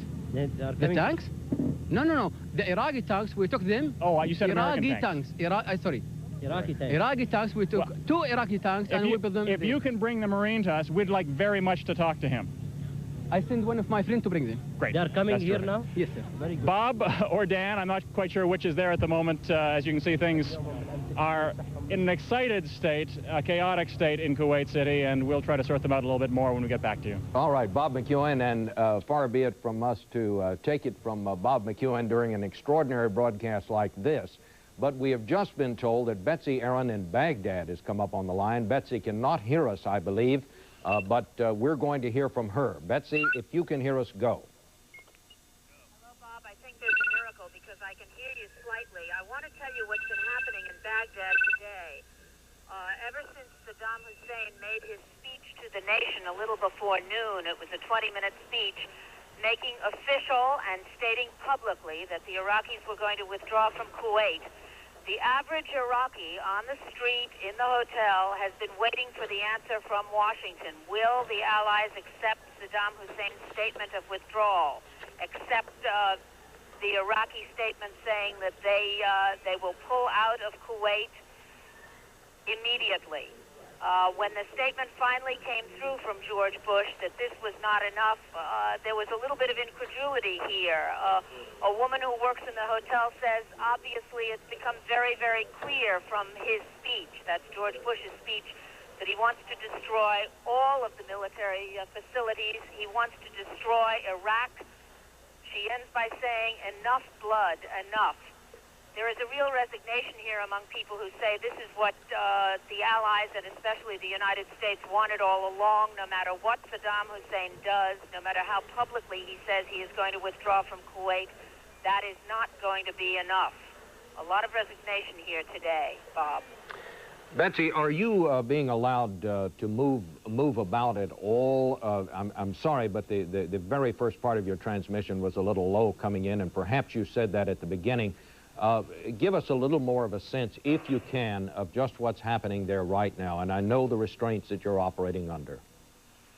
I'm sorry, Bob. I can't hear you. The weather is very, very bad here. We're in the middle of a rainstorm, and I just can't hear you. It's starting to pour. And we're going to have to cut the line. But it's been great talking to you. Thank you very much, Betty. And take care, Betsy, and take care of yourself. I'm told that we now have communication again with Dan Rather in Dhahran. Dan, what's going on down there? Bob, we're still under a Scud alert inside Saudi Arabia. A reminder that Saddam Hussein is estimated to have perhaps as many as 300 Scud missiles still left somewhere. And less than 24 hours ago, one of those Scuds hit a U.S. Army installation with Army reservists in it, killed 28. Injured more than 100. Some of the casualties were women. CBS News correspondent and CBS This Morning anchor Harry Smith was the first reporter on the scene. We want to take a look at some pictures that we took today, Dan, of that facility that was hit by that Scud last night. You can see in the daylight the incredible devastation in this once-upon-a-time warehouse that was turned into an army barracks. They believe there was at least 100 people inside when the Scud hit. Now, the U.S. military initially reported that the Scud was breaking up in the air as it hit. But we've talked to people who were inside that building today, Dan, and they said the better part of that warhead went right through, literally tore a hole in the concrete, created an 8-foot-wide crater in the concrete in the center of that building. One of the things that we know about the way Saddam Hussein operates is when it's cloudy, that's the most likely time for Scuds. As those F-15s are up there flying cap, looking for any kind of Scud activity, makes them a lot harder to see if it's cloudy. It's a cloudy night again tonight. I don't think anyone was surprised when we just heard the Scud alert. And this is a reminder, Harry, that the Scud is basically a terror weapon. It is thrown up there. It doesn't strike with precision. Yesterday, from his standpoint, Saddam Hussein got lucky. Tragically unlucky, to say the least, for those who happen to be under it. He's thrown a lot of Scuds up. Most of them have been knocked down by the Patriots. Some of them have been exploded in midair, but the debris comes down. And as you say, it's unclear whether this was a whole missile that hit in there yesterday or just part of a missile. But what we know is, what we believe we know, is that the Patriot didn't get to this missile. There are a lot of unanswered questions about this story, Dan. We have not heard definitive information from the military about Patriots used against this missile thus far. There's an incredible degree of complacency around this part of the world with regard to Scuds because the Patriots have been so successful. Usual military procedures are there are virtually impact-proof bunkers around any kind of military facility. So many people seemed to be inside this building, whether they didn't have time because the warning was so short, or whether they were just completely disregarding the warning altogether and not going into their bunkers, which is the procedure under any form of alarm. We don't know the answer to that. We also have that unanswered question about the Patriot, whether they failed to fire, whether they did fire and were unsuccessful. But a lot of questions remain, and as we say, some of the F-15 pilots that have been communicated with have said cloudy weather, that's the time they're going to come up because they're a lot harder to detect. And just because he's moving out of Kuwait, that doesn't mean the Scuds are going to stop. It also doesn't mean that U.S. forces in the field are not in danger of Scud attacks themselves. Let's go to Jim Stewart at the Pentagon. Jim? Dan, all up and down the hallways here of the Pentagon on what is known as the E-ring, where the secretaries and the chiefs are, you can hear, as we have been listening to, these incredible reports by Bob McEwen on the liberation of Kuwait City, and they think that's very important and know that it's of strategic value and certainly of great political importance. But down at one end of the hallway where the National Command Center is, where they're in constant touch with the commanders in the field there in Saudi Arabia and where General Colin Powell gets his information, their attention is still riveted on about an area about 150 miles northwest of where Bob McEwen is and where the Republican Guard continues to sit in their fortifications. That is the real end game here and the one that they are most concerned about, because it offers the possibility of still providing significant U.S. casualties, something which continues to stun everyone in this building because they have been so low. If the Republican Guard chooses to fight rather than quit, then conceivably U.S. casualties could take a sharp upward climb. And they say that we would know the answer to that, they believe, within 24 to 48 hours, because the encirclement, as you have been reporting now, is complete, and that the noose has been tightened, and the Republican Guard will have the only option left of fighting or quitting in very short order. Dan? Thanks. We're going to go quickly to Riyadh. CBS News correspondent Martha Teichner was at the briefing this morning by General Neal. Martha, good morning. Dan, the 24 to 48 hours time that was just mentioned by Jim Stewart is very interesting, because at the briefing, General Neal discussed how within the next 24 to 48 hours, he hoped to reveal all the operational details to us of the ground war, which would indicate that perhaps, he wouldn't confirm that things could be pretty well over by then. About the Republican Guard, he said that there were signs of movement, but the Republican Guard were not retreating like the other troops that he said were not just retreating from Kuwait City, but across the board. The Republican Guard are fighting, but they have done some movement, but not in retreat. There have been no prisoners of war noted from the Republican Guard, which indicates to the briefers that they are fighting. The other major action is with the Marines at the international airport in Kuwait City at this time, where apparently there is a fairly stiff battle that the briefers say is being successfully waged by the Marines, but is still going on. The retreating troops appear to be leaving with their weapons. Perhaps this has been mentioned before, but in the briefing it was very carefully laid out that they are not withdrawing, which is Saddam Hussein's descriptive term. They are in full retreat, and they are engaging in fighting as they leave and will be fired upon and attacked as long as they do that. They're being encouraged to put down their weapons and give up as the only way that they will be allowed to go back to Iraq without being fired upon. Thank you. Martha Teichner in Riyadh with a summary of the first official military briefing of the day.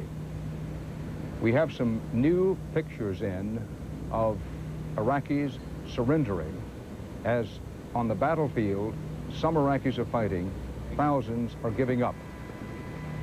Eric Ingberg. Dan, we're told that these pictures were taken by the U.S. military, obviously from helicopters, somewhere in Kuwait. These are Marines taking Iraqis prisoner by the thousands. You can just see them being held in the desert.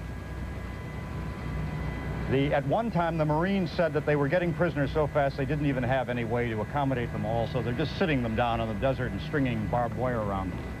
Eric, we're going to pick up with these photographs and more CBS News coverage in just a moment. But right now, we're going to pause as Saudi Arabia is under a Scud alert. We'll be right back. We're going to pause for these messages.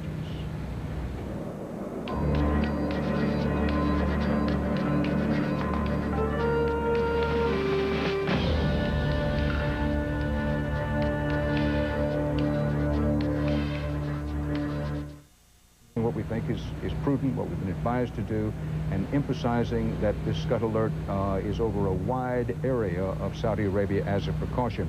Eric Ingberg, you were showing those really remarkable pictures taken of Iraqis giving up, and while some Iraqi forces are fighting fiercely, the Republican Guard dug in some areas and fighting back. They are giving up by the thousands. Well, we're told by the White House, we have a very good source for this. The president said this morning there were 30,000 Iraqi prisoners of war that have been taken already. I would assume there are more than that by now. And the military has just been rounding them up in pens that it's creating on the desert. And here you see some pictures that were taken by the military this morning somewhere in Kuwait. It looks like it's well outside of any part of Kuwait City. But these are Iraqi troops who have just surrendered to American Marines, and they just laid them out in the desert so that they could search them, question them, find out who they were, determine whether they were carrying any weapons. And in keeping with the American military policies, of course, the first thing they'll do is offer them a meal. And Dan, some of these Iraqis, we've been told, are very hungry, very thirsty. They've been living in the desert, badly supplied. There's a report just in off of the carrier Ranger, Dan, that the A-6 pilots who fly strike missions in support of the Marines say that the roads to Basra, which would be the principal escape route for that Iraqi army in Kuwait, are now clogged with Iraqi vehicles bumper to bumper. One of the A-6 pilots said it was like spring break at Daytona Beach. And in keeping with the American military policy, the A-6s did not let them make that retreat to Basra. They went in and attacked them and said that they struck them very hard and with great success. So the Iraqis are clearly in full retreat. This is a rout of historic proportions that we see underway in Kuwait, Dan. And someone may be saying, well, why wouldn't they let them get out? Here's the reason. The goal is to end the war as quickly as possible, consistent with the goals set by President Bush, the United States, and its allies. Pressure, pressure, unrelenting pressure. This is what General Norman the Bear Schwarzkopf said from the get-go, under the instructions of General Colin Powell. The President and General Schwarzkopf's plan from the start was to defeat the Iraqi army and liberate Kuwait. It's working better than expected, faster than expected, and all indications are that it will continue unabated until victory is complete. I think, Eric, we want to note that people such as General Schwarzkopf, General Powell, their defining experience was in Vietnam, when they felt that they had a lot of political interference with the military goals and that there never was a clear vision, a clear picture of what victory was. This time it is liberate Kuwait and at least leave Saddam Hussein in a position where he can never come back militarily. And I think there is this tactical military question that any prudent commander has to keep in mind, and that is that the Iraqis have pulled numerous dirty tricks in the early phases of this war. They've shot up Saudi troops who thought they were going to surrender in the Battle of Khafji 4 weeks ago. So when you have an army that's retreating with all of its weapons, how do you know that they're in fact withdrawing? It's not some kind of a trick that you can walk your men into. So the American commanders are going to be very prudent about even accepting surrenders. And whether one agrees with the policy or not, it is President Bush's policy, and he's made it clear. It's to have the U.S. and allied military keep the pressure on until Saddam Hussein either sues for peace or requests publicly a ceasefire and lays down his arms. We're going to go back to Bob McEwen live in a liberated Kuwait City. Bob? Dan, we seem to have lost most of our company. It's a very dark city in addition to being a liberated city. There's no electricity here. We understand very little water, if any, at most times. And the city is quite dislocated in almost every way you can imagine. Streets deserted, hulks of automobiles strewn about, and very, very few people on the street. Driving in tonight, we didn't know what we'd find. In fact, we had no idea whether we'd get here or not.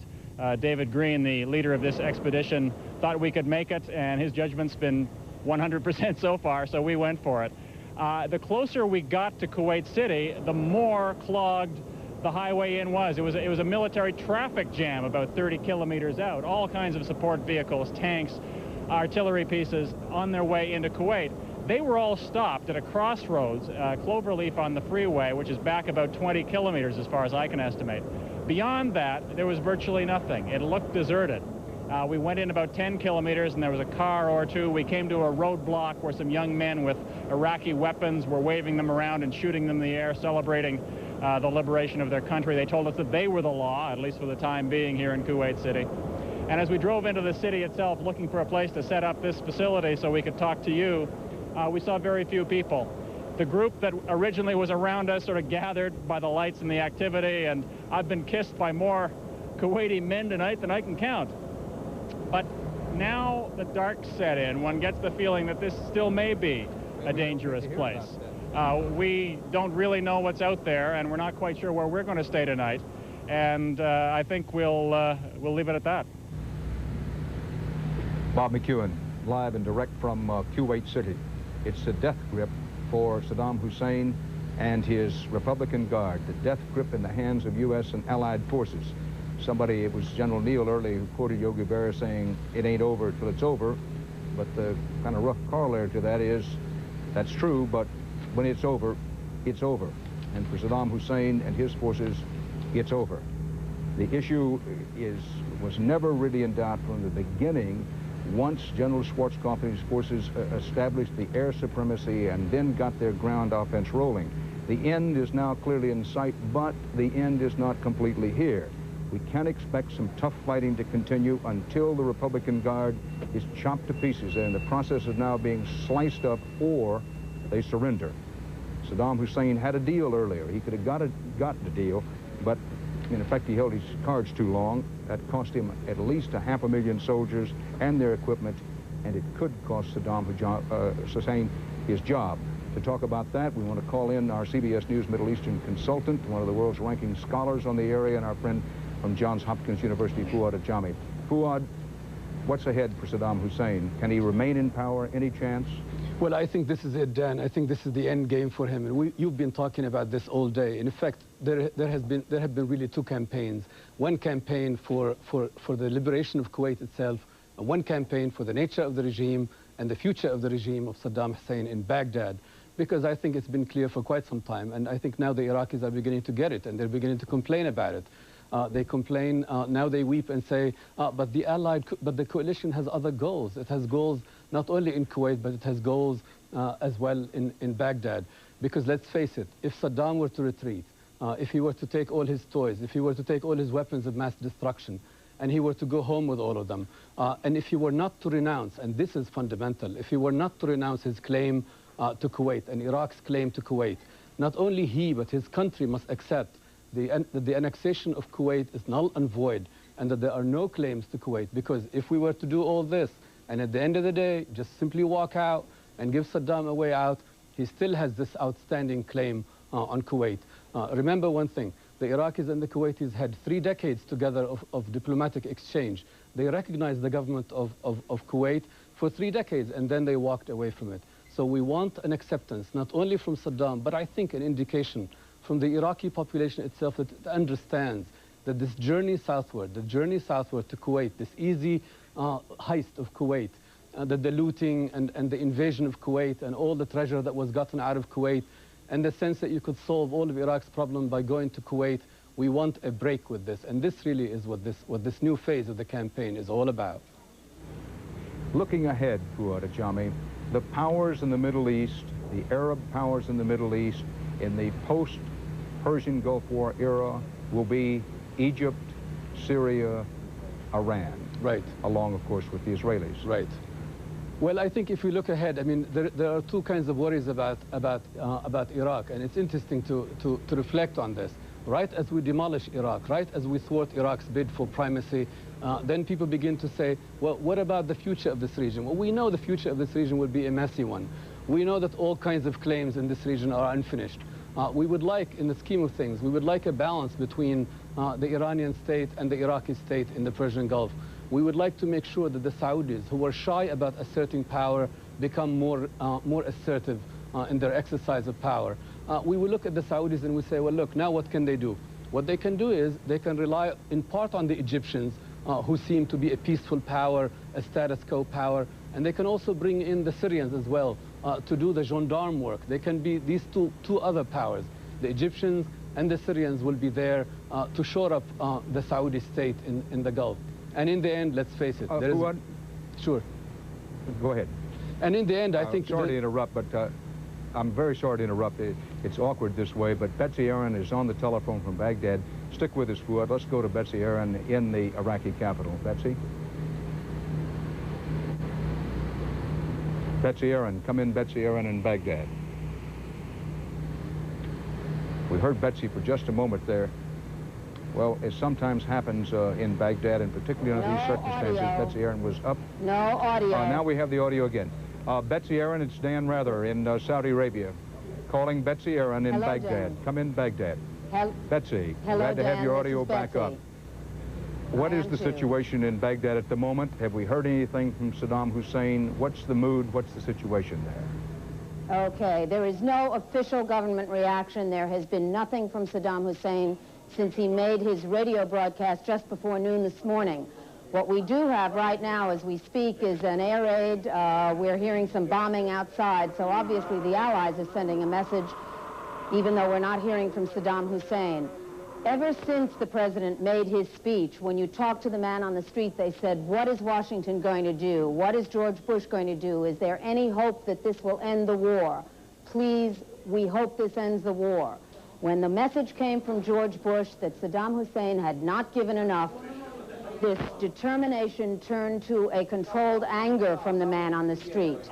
The reaction was, see, we knew it all along. The United States really wants to destroy Iraq. First, destroy its military machine, and then just plow into this country. We told you this would happen, and now it is happening.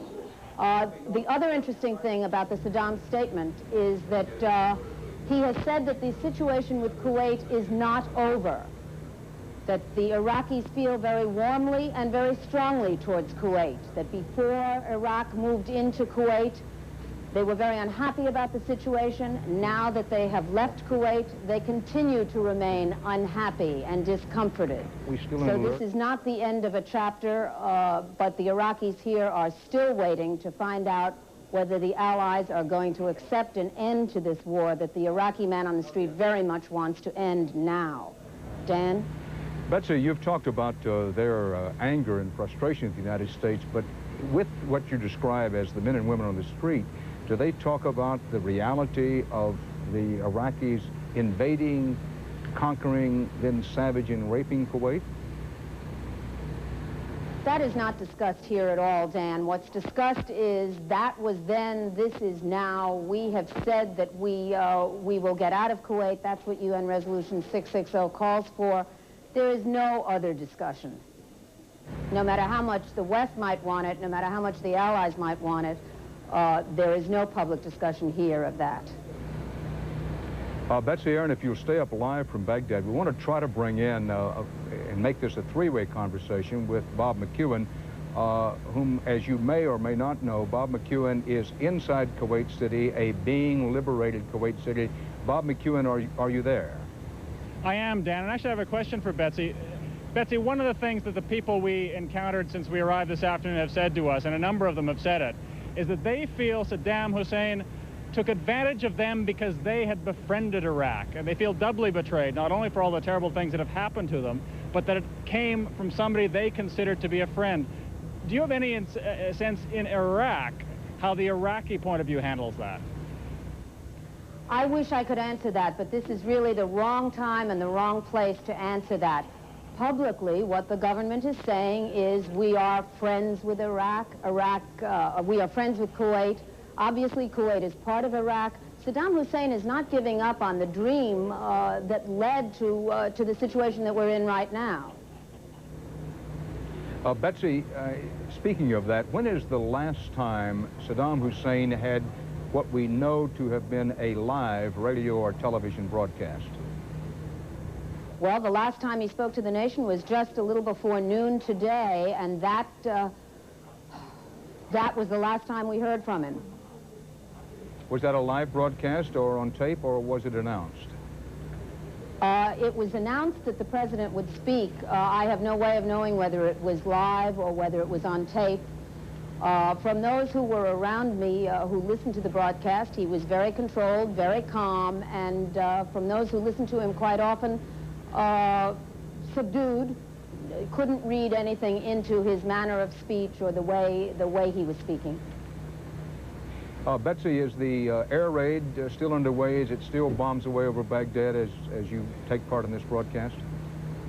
The air raid is still underway. A strange thing is happening here. The weather has come in with a vengeance, and it's hard to tell whether we're hearing bombs or whether we're hearing thunder. I think it's a little of both. But the air raid is still underway. We haven't heard the all clear yet. And Bob McEwen, do you still hear the rumble of distant thunder? Do you hear the artillery there in Kuwait City or any firing at all? Yeah, just as Betsy was mentioning thunder, a piece of artillery went off in the distance. Again, I don't have a sense of how far away it was, but it was louder than it has been over the past hour that we've been standing here.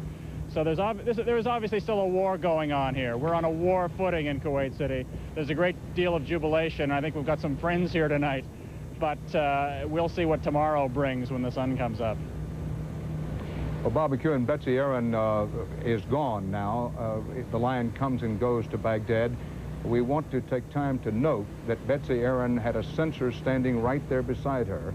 There is censorship in just about all sections of this part of the world with this war underway. Now we hear Betsy Aaron up again, so perhaps we have her back up. But it's worth noting, we say this from time to time, we want to underscore it again now, that the censorship in Iraq is the tightest censorship in the area. The U.S. military and the Allies have on censorship, the Israelis have on censorship, but there are degrees, and the tightest censorship is there in Baghdad, where Betsy Aaron was speaking with us. Bob McEwen, if you're still up on this line, we want to try to bring in Fuad Ajami into this conversation. Fuad, if you're still up with us there in New York. I am, Dan. Do you have any questions for Bob McEwen about the situation in Kuwait City, while we remind ourselves that there's fighting still going on in Kuwait while Kuwait City is being liberated? A lot of fighting in the northwestern section of Kuwait where the Republican Guard is dug in, and a lot of fighting still going on in southern Iraq with U.S. and other allied forces. Well, I have a question for Bob. I know, Bob, you haven't been there for very many hours, but is there talk in Kuwait of any revenge or retribution against the Palestinians? There is a vast Palestinian population in Kuwait. They identified themselves with Saddam. Some of them collaborated openly with the Iraqis. Some of them had a feeling that they will inherit bits of Kuwait. Is there any feeling, or have you begun to hear anything among the Kuwaitis about the settlement of accounts in the period to come? Fuad, unfortunately, we just haven't had the time to really get into that. We have had mentioned to us that there are dangers here, and that the Palestinian element is one of those dangers. I had a return question for you. Can you quantify that? What do you know to be the Palestinian presence here, and what do you presume to be their likely tactic at a time such as this, when essentially there's no government and no law? Well, Bob, I think there must be about 200,000 Palestinians still left in Kuwait today. And they really are, you're right. I mean, now it's this complete anarchy. It's the no man's land. You know, an occupation regime which lasted 7 months has been routed. The Palestinians made their call. Many of them made their call, though in all fairness to them, some of them were distanced themselves from the Iraqis. But nevertheless, there is a vast Palestinian population in Kuwait, and they did, to some extent, identify with the conqueror.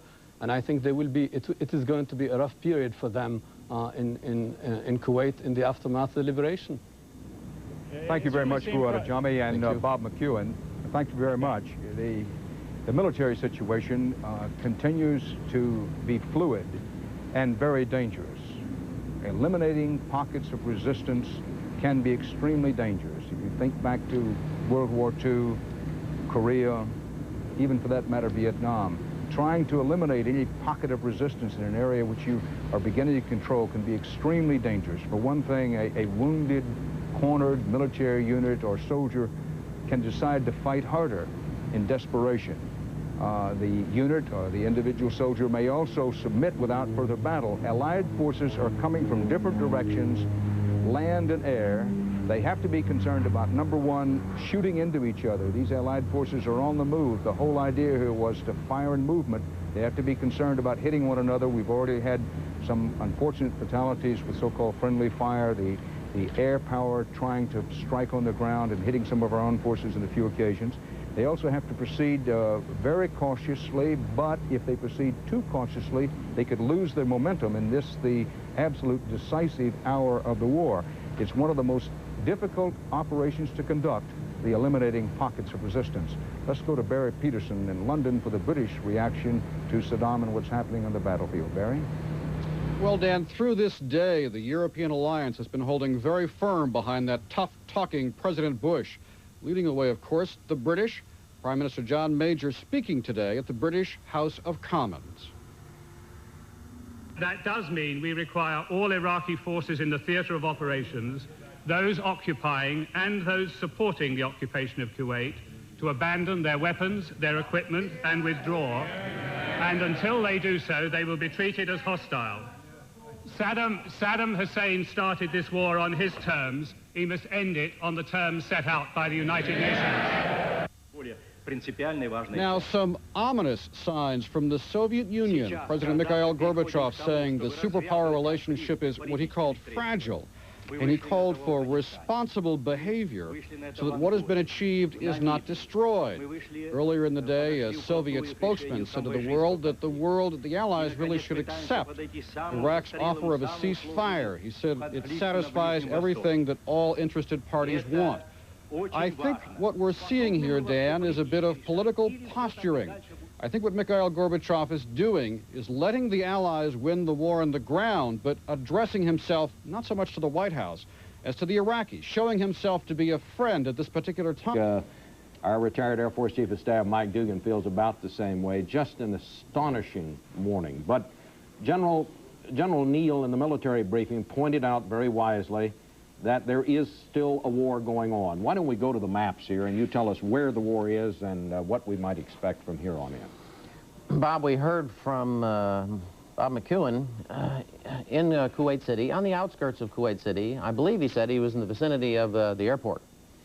There still is ground fire going around. He reported artillery fire, and so there are still pockets of isolated resistance. There, in fact, may be some units out there that haven't gotten the word, and this is one of the things that happens in a big military operation. Communications are one of the first things that your enemy tries to cut off. Well, I think that's important to point out because as we have heard from some of these troops that have already surrendered, they did not know about Saddam Hussein's broadcast. They were just waiting for somebody to give up to. There they were stranded out in the desert, and when Egyptian forces got to them, they said, we want to surrender. They didn't seem to know anything about Saddam's orders, so there may well be some units still there who are going to fight when they're approached. And we even see some of that in General Neal's briefing at Riyadh. Bob McEwen is in Kuwait City. Bob McEwen has some more immediate information on what's going on in Kuwait City in an isolated area, then has filtered back to Riyadh and is available to give to the press and to present to the world. The numbers of prisoners, for example, seems to me modest after you see some of the imagery that we've seen of Marines with thousands of prisoners there in the desert. But this reflects the kind of conservative reporting we've heard from Central Command, we've heard from the coalition in general, and they'll catch up. Now, let's talk a little bit about the Republican Guards, where they are and what we might expect from them. A lot of talk about the Republican Guards, and the Republican Guards are all out of Kuwait and have been for some time. There was a division down here, but it withdrew a week or two ago. The Republican Guard are essentially up in the location where they were on 1 August. You may recall that Saddam offered a day and a half or so ago that, well, we'll withdraw to where we were on 1 August. Well, that's right where they were on 1 August, and that's where they sat, and it took them about 5 hours to get down to Kuwait City. So they may, in fact, think that they're at home. Yes. When you say, where are they going to go, they may think that that's where they're supposed to stay. We're where we belong. But that's one of the reasons why the president finds this incredible. This is an absurd kind of offer to withdraw from Kuwait. It's too late for that. Withdrawal, and perhaps we should talk about that. Withdrawal is an activity that a military force undergoes of their own volition at a time in choosing of the commander who's in charge. Withdrawal may be done under some kind of pressure, but largely it's a very orderly kind of affair, and it's planned, and you withdraw on your schedule. A retreat, on the other hand, is one that's done under pressure of enemy action, and you're under attack. And a retreat is a much more difficult military maneuver to effect. You have to defend against the forces that are attacking you, and you have to get your forces and your equipment and to pull them back under fire. That's very difficult. And then the next item that I think is probably important, it has to do with surrender. And you find out that if you withdraw and you do that because there is no enemy pressure, that's easy. If you retreat and you're trying to do that under pressure, that's very difficult. if you're surrounded, and that's the condition that the Iraqis find themselves in now, they perhaps can fight their way out. We want to go back to Dan Rather. Quickly, though, General, what happens to the Republican Guards? What do we want them to do? Simply surrender in place? We want them to surrender in place. They're almost surrounded at the present time. We want them to turn in their military equipment. We want them to be clearly a defeated army and not to have the ability to, again, affect the threat to Kuwait and the rest of this region. And most of all, abandon their equipment, abandon tanks their equipment and artillery. Back to you, Dan. The Scud alert, all clear, has been sounded in Saudi Arabia. If any Scuds were fired here, as it was believed that they had been, we do not yet know what became of them. Our CBS News coverage of the decisive hours of the Persian Gulf War will continue in a moment.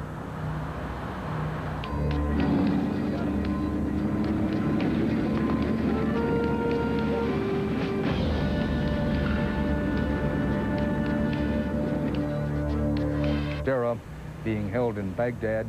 We still have no word from them, other than the last word we had was that they were being held in Baghdad, and that whether and when they would be released was unclear. The all clear sounded here in Saudi Arabia, but this Scud alert is a reminder that Saddam Hussein does not yet consider himself defeated. He's ordered a withdrawal, but he hasn't sued for peace, and he hasn't asked for a ceasefire. So he senses that we aren't stopping the shooting. So one might analyze, conclude that he's saying to himself, why should I? Therefore, it's reasonable to assume that there may be more Scud attacks, there may be more attacks on U.S. ships in the Gulf as there was yesterday with that Silkworm missile. Let's go to the White House and Wyatt Andrews. Dan, there is the first congressional reaction now to the president's very tough rejection of Saddam's latest offer to withdraw. Strong feeling to report now in Washington, Dan, that because Saddam is trying to withdraw while still claiming Kuwait, they agree with the president that Saddam must be subjected to a humiliating defeat, that Saddam cannot be allowed to save any face. It's a rout. He's been decisively beaten, and there is no reason for the U.S. and the Allies, having put months in this, tens of billions of dollars, and the lives of our men and women on the line, to suddenly say, okay, you can walk away with this with all your equipment, all your army, and all your power intact. Most of the senators and congressmen who visited the president this morning agreed that the president was right not to trust Saddam, believing that it's entirely right for the president to be suspicious that Saddam could be faking this maneuver just to continue the war. He can't have it both ways. He's trying to claim victory. He's not withdrawing from Kuwait. He's drawing with organized military units, and I think, as Senator Leahy and Senator Lugar said, he ought to leave all that stuff behind. But I think it's over as far as Saddam Hussein is concerned. He just has to admit it. The most ticklish development, though, Dan, in what will become the post-war Washington is what to do about Saddam Hussein. Remember, it is not an affirmed war goal of the United Nations to topple Saddam from power, but there is a growing consensus on Capitol Hill and pressure on the president to some way, somehow, either through the UN or through the coalition, make the toppling of Saddam a goal of U.S. policy. Dan? Iraqi troops described as filling the bridges and roads to Basra, trying desperately to retreat out of their main encampment into Basra. They are subjected to increasing U.S. airstrikes and air attacks. Keep in mind that this is an army not trying to give up. It's an army trying to effect a retreat so it can fight again another day. In a word, they're pouring the air power on them. Let's go back to Bob McEwen in Kuwait City. Okay. Bob, firing still going on there? Our chances in this will last, and I hope we don't for the rest of the night. It has been an extraordinary day in Kuwait, obviously, in the Middle East, and especially for us here in Kuwait City. And this is of what it was like for us now living in the city. Dan, I'm here, and I think from this day forward, history will record that Independence Day here in Kuwait, certainly here in Kuwait City, will be February the 26th, 1991. The irony is that yesterday was Kuwait's National Day, February the 25th. I think a change may be in order. I've just come from a brief drive around the city.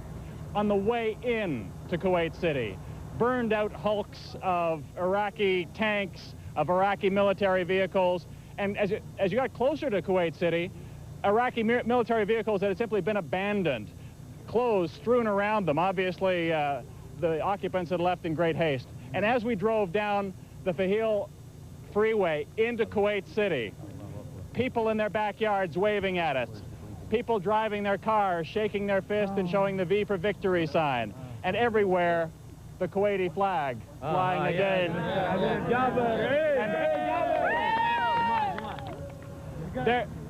There is no question that this is a very, very exciting day here. Now, let me just tell you what we can piece together as to what has happened, and then I'll speak to some of these people and they can elaborate upon it. We understand that sometime yesterday, perhaps late in the evening, 9, 10 o'clock, it was evident that something was happening with the Iraqi army. There was a lot of movement. The Iraqi soldiers were being picked up. They started to drive out of the city. At midnight, we are told, the citizens of Kuwait took over control of Kuwait City again. When we drove in, we drove from about 45 miles back.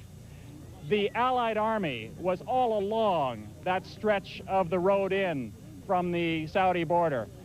The Kuwaiti army is now about 20 kilometers back along that highway. We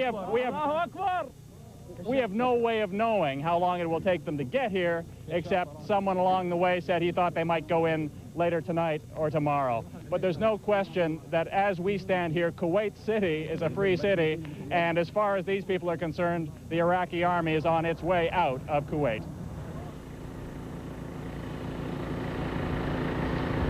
Dan, it's been a pleasure doing this. Back to you.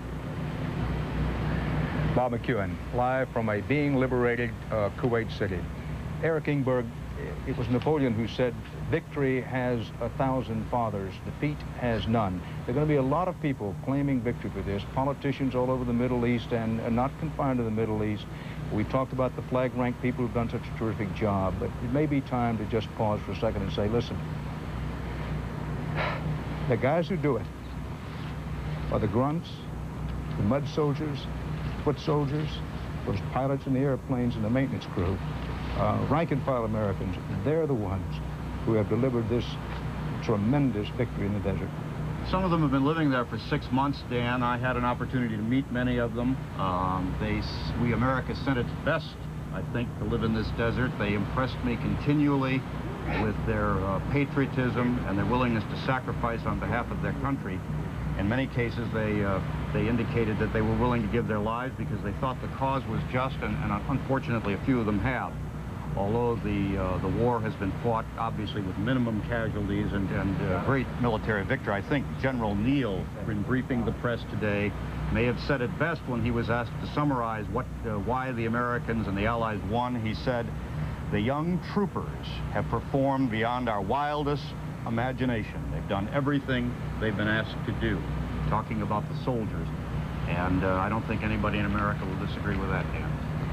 The situation on the battlefield, fighting still going on, dying still going on. The U.S. Army, unrelenting pressure on the ground against the Republican Guard from the underside, from the Kuwaiti side in northwestern Kuwait.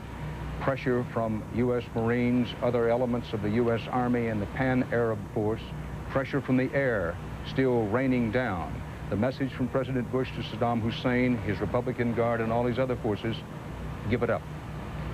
We're not far from the ancient city of Babylon. One of the walls in Babylon has a mural of King Nebuchadnezzar surveying part of his vast, vast empire.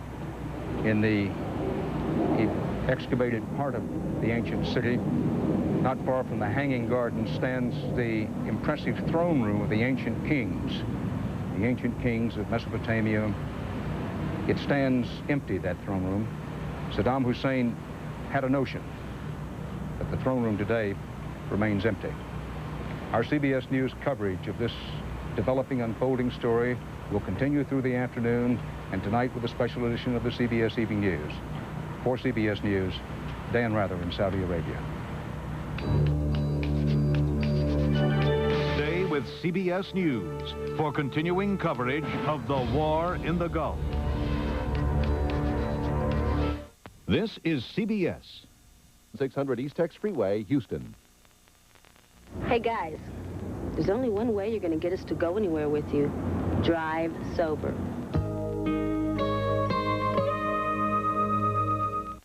Channel 2, proud sponsor of the pig races.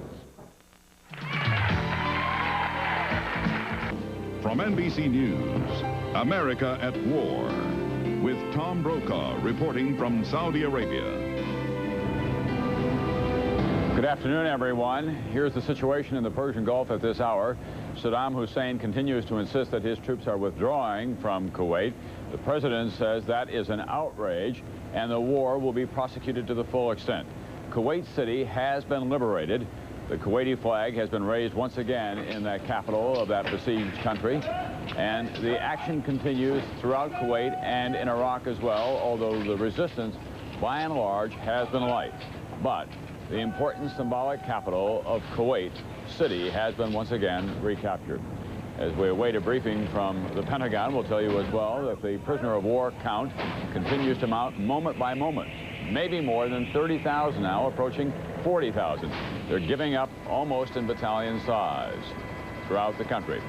It is wet and rainy in Kuwait and Iraq today, but the Allies continue to persevere and to dominate the battlefield. Now let's go to the Pentagon and Pete Williams, who is the official spokesman for Dick Cheney, who is expected momentarily, and then we'll hear from General Thomas Kelly, who is the bluff Irishman from Philadelphia that we've all come to know so well, and his cool Navy counterpart, Admiral Mike McConnell, who is the head of intelligence for this battle operation. Good afternoon. Our regular briefing here today will be from Lieutenant General Tom Kelly, the Director of Operations for the Joint Staff, and Rear Admiral Mike McConnell, who's Director of Intelligence for the Joint Staff. You've heard the President discuss the policy this morning in his remarks at the Rose Garden. We obviously don't have anything to add to the policy, but we're here to discuss what's going on the ground in the Persian Gulf and Operation Desert Storm, and happy to take your questions on that. General Kelly will have his usual opening remarks to bring you up to date. Then Admiral McConnell has a presentation for you to give you a little more information about the nature and extent of the fires, the oil field fires that are still burning in Kuwait, and then we'll be pleased to take your questions. And if you'd raise your hands, then General Kelly or Admiral McConnell will recognize you. So with that, gentlemen, if you would please. Good afternoon. Today is the 41st day of the operation, and actually the third day of the ground phase of the operation. There are more than 537,000 U.S. troops in the theater. I'm going to break the casualties down into several groups today. Prior to the ground war, there were 23 killed, 34 wounded, 27 missing, and 9 prisoners of war. Since the ground action began, there are 4 killed in action, 21 wounded in action, 2 missing, and no POWs. In the Scud attack yesterday, there were 28 killed and 100 injured. The sum of those numbers are 55 killed, 155 wounded, 30 missing, and 9 POWs. On Scuds, there were 7 Scuds launched in the last 72 hours, 2 on Saturday, 1 on Sunday to KKMC, King Khalid Military City, and 2 towards Israel.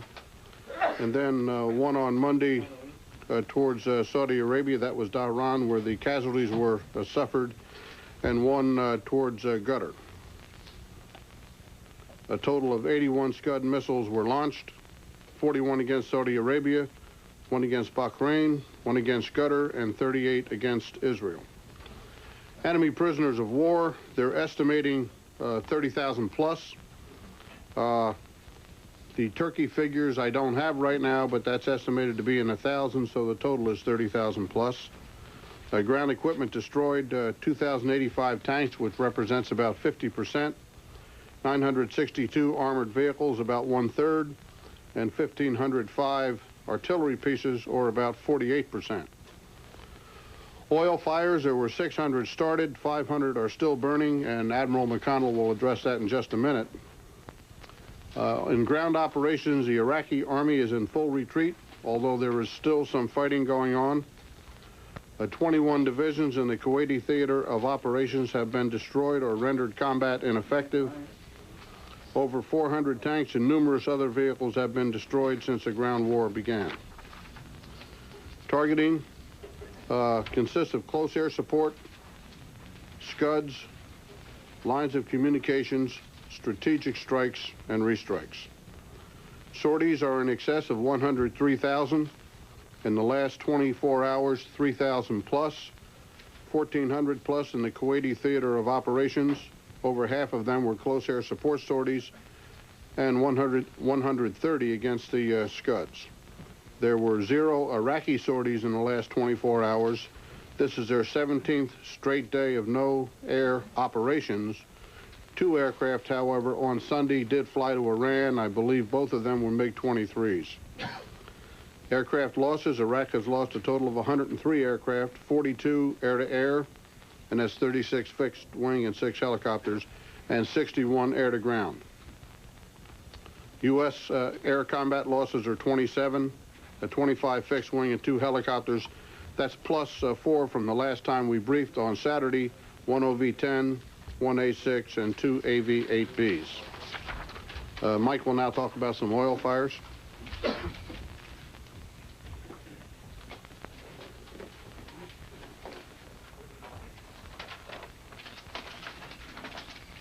There were a number of questions earlier about who was causing the fires. We've examined that very closely, and the evidence is convincing now. The vast majority of the fires were caused by Iraqi forces. Not only do we have physical evidence, but we have captured documents now that indicates that their instructions were to destroy the oil fields. 2 instructions: inflict maximum casualties, and as a part of that also to destroy the oil fields. This is a depiction of the cord that's lit in this position. As you can see, it burns off to detonate the dynamite or the explosives that's on the oil well. This distance is anywhere from 100 meters to, or 50 to 100 meters, but as you can see, burned down and then blow the well. The first image I have to show you is on the 22nd of February, and this is near Kuwait City. And just to orient you, and about this much of my pen, that's the International Airfield. And as you can see, the fires, in this case, the wind is blowing to the southeast. The second image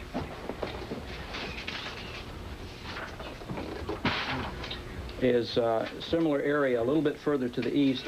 Note the date on the 23rd of February. This is in the morning, and this is before the ground campaign was initiated. The ground campaign was 8 o'clock Washington time on the 23rd. So you can see the systematic destruction of the oil facilities. This is Kuwait City, and in this area is where the international airport that I highlighted for you earlier. In this case, the wind has shifted, is blowing now to the northeast, and is covering the city, blanking the city in black smoke. Okay, we're ready for questions. Yes, sir.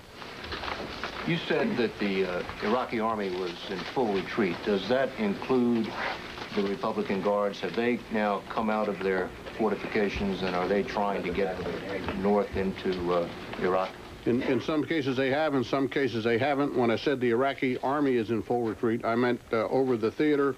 There are units that are still in position, still offering organized resistance. They are being engaged and defeated as we get to them. Has the this great tank battle that we all had envisioned of the U.S. armored forces coming down on the Republican Guard, has that begun yet? There has not been a great tank battle. General Neal mentioned this morning that there was a tank battle going on in the southeast in the vicinity of Kuwait City at the airport, and incidentally that's quieted down now. I believe it's just after 11 o'clock at night over there. The other great tank battle has not materialized yet, and whether it will or not remains to be seen. We're hitting pieces of those organizations, and they're being dispatched as that happens. General? On the end here. General Kelly, due to the fact that the Iraqi army is in full retreat, and there's so much, I noticed many of the soldiers had a lot of euphoria and almost disappointment to the fact that they did not get a chance to engage the enemy. Do you feel that there's a possibility or potential for some abuse here, and that how will the Pentagon manage this and control many of those, jubilant, young soldiers out there on the battlefield? The ones who were saying that they felt bad because they hadn't run into the enemy are the lucky ones. I think that We're making great efforts to properly care for the Iraqis who come into our control. I will assure you that they're better off once we control them than they were before we control them. It's the mission of the chain of command to make sure that that deprivations do not concur. I'm certain that all leaders have been briefed on that, and they're watching it very closely, and we know of none to this point. Yes, sir. General, can you tell me if there was any participation by the 1st Ranger Regiment in the capture of the airfield or the attack on Kuwait City? No, I can't tell you that. Yep. Yes, sir. You mentioned that the engagement at the Kuwait airfield has quieted down. Has that been resulted in a victory for the Marines and the Allied forces? Is the airfield in Allied control, and what about Kuwait City itself? That's undetermined right now. Tomorrow is going to come. When the sun comes up, the question in my mind will be, will the enemy still be there? But it had gotten dark, and both sides broke off. And I would tell you that the U.S. forces in that area are getting pretty tired right now. They've been attacking constantly for 3 days, so they probably need a little rest. General, what about the rest of Kuwait City? Are there still Iraqi forces in the city itself, or is the airport as close as they're still located? We don't know if there are Iraqi forces inside Kuwait City. I'm sure I heard the same television conversations that you did. We have not entered Kuwait City yet. I think that that's going to occur shortly. When we, the coalition, do enter Kuwait City, it will be with great care, because just a handful of people inside a city can cause you a lot of problems, and there could be casualties. So we'll be prudent when we go in there. Yes, General, sir. does it appear now that there will be a large tank engagement with the Republican Guard, or are you suggesting that the engagements we have had are those where they're being destroyed in their bunkers? Might we avoid a large tank engagement with them? There have been tank engagements with the Republican Guard. In each case, the result has been a very positive one for us. Whether there'll be a major tank engagement with them, whether they'll come out with large numbers of tanks, is something that lies in the future. I don't know. I do know that when they come out of their bunkers, they subject themselves not only to friendly ground forces and friendly tank-killing helicopters, but also friendly air forces. So they'd have to think pretty hard before they do that, and I'd like to ask Admiral McConnell if he wants to add anything to that. Just what has been detected with regard to movement. There has been some movement. We thought initially movement to engage, then it appeared they moved back to go into defensive position. So I think there's a certain element of confusion on their part right now. They're sensing the battlefield, and they're finding pressure from all sides. So I think they're making some choices now. Is it too fast and furious for them? Is that the problem, General Kelly, and just the tempo of the battle? It's hard to tell what it is for them, although I think they've run into something that they couldn't conceive of before this battle began. Yes, sir. General, can you characterize for us how the Iraqi people in southern Iraq, as the U.S. forces have moved through not only desert but agricultural areas now, what's been the reaction by the Iraqi people to the U.S. force? Don't have any reports at all on that, and I don't know for a fact that they have run through civilian areas to this point. And what's the highest ranking Iraqi defector, line crosser, or prisoner that we have in custody now? So far, Colonel. General, yes, ma'am. have the troops, the Iraqi troops that are defending the coast against an amphibious assault, have they begun to retreat, and would that have any impact on our amphibious activity? Of course, we're not going to discuss whether or not we'll have an amphibious activity. Yes, in point of fact, they have begun to retreat. Yes, ma'am. General, without saying exactly where our troops are, is it possible for the Republican Guards to retreat up north? Can they escape? All things are possible. Some of them are more difficult than others, and incidentally, we expect there will be a briefing, a tactical briefing from the theater probably tomorrow, so they will be able to answer that more. Can you say whether we've completed the encirclement of southern Iraq? That's what I didn't say when I answered you the first time. Hey, General, what can you tell us? What happens if the Republican Guard decide to stay inside their defensive dug-in positions? Do you plan on going in and after them, or do you just plan on encircling them, waiting for them to come out? Well, we will deal with the Republican Guards whether they're in their defensive positions or not. If they elect to stay in their defensive positions and get close up on American combat forces, they're in deep, deep trouble, because now you have the precision air attacks, now you have the attack helicopters, now you have the precision tank fires and ground missile fires like the TOW and others. So that would be pretty tough for them if they want to stay there. Have you taken any Republican Guard prisoners yet? I don't know specifically of any Republican Guard prisoners. It's possible, but I just don't know for a fact. Yes. Just following on that, in light of how little resistance has been encountered in this ground war, including the much established Republican Guard and the threat that they were going to present to our troops, the question is, where is the fight in this army, and what's happened to it, or did it ever have it to begin with? They're all good questions. Probably better addressed at Saddam Hussein than me. I know our guys are doing good, and I also know that that what they didn't know before the fact is that they're running into the finest military force on earth. One that's worked very hard over a long period of time, and one that's fully capable of closing with the enemy and capturing them or destroying them using the shock action firepower. But why do you think they're not fighting back aggressively? Well, they've been bombed for 41 days now. They've had a debilitating war with Iran for over 8 years, where they lost a couple of 100,000, I think, killed. It's possible they're battle weary. I don't know. I can't tell you what's in the heart of the Kuwaitis. I can tell you that many of the prisoners who've already been taken have been quite grateful that their phase of this campaign is over. Are you surprised by the lack of resistance you're encountering? Pleasantly. General, for Admiral McConnell, just one more thing. If I could offer a follow-up to the line of questioning. We worked very hard to measure bomb damage assessment and share with you the methodology and so on. And I think perhaps what we're saying is that the delivery of the precision weapons against dug-in forces probably had more impact than we could measure in real time. So as we move closer, as the General says, 41 days of bombing with this kind of precision, it's had a tremendous impact. Now, I'd offer one other comment. The battlefield is confused right now on the part of the Iraqis. They're having difficulty sensing from which direction they might be attacked. Yes, sir. For Admiral McConnell, for the past several days, we've heard reports of continuing Iraqi atrocities in Kuwait City. Can you describe some of them? And I know you won't describe your sources, but can you say whether there's anything to corroborate these reports other than the Kuwaiti resistance? The vast majority of the information has been from Kuwaiti resistance. There's been some corroborating information, and you've seen the same descriptions that I have. It's been announced on television and so on, but rounding up of relatively young men, rape, decapitation of women, summarily executing youngsters in front of their parents. Those are the reports. Hopefully they're not as bad as we've heard, but as we move closer, we're probably going to find out. Is there any independent corroboration of the killings, at least? Not yet. Not. General? Yes, sir. Second row. Yeah, could you draw any distinction between the fighting inside Kuwait and the fighting in Iraq? Has there been any difference in the character of resistance and success of the U.S. forces or the ground table?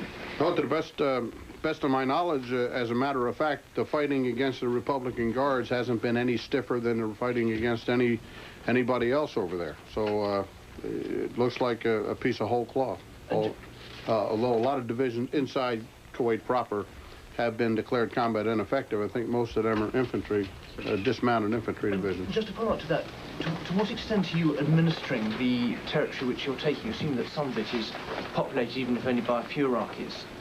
Who is governing them? Who's in charge in this territory? We're not administering any territory inside Iraq. We're taking measures to protect our force inside Iraq and Kuwait, and we're not into military government. Yes, ma'am. General, could you...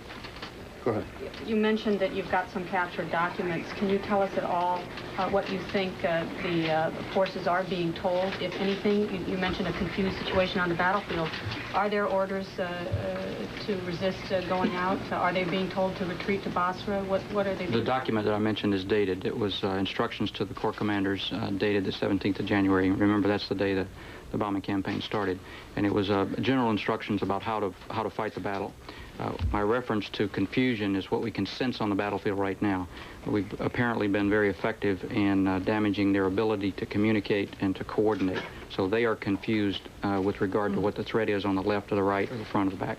Could they even set up an organized withdrawal if they wanted to? They're trying to right now, and we're helping them in being unsuccessful in that. Yes, sir. General, on what happened with the Scuds yesterday, after 40 or so successful Scud launches, was there complacency by the troops? Did something happen? Was there a mistake made, or can you tell us what happened? I think there was clearly not complacency.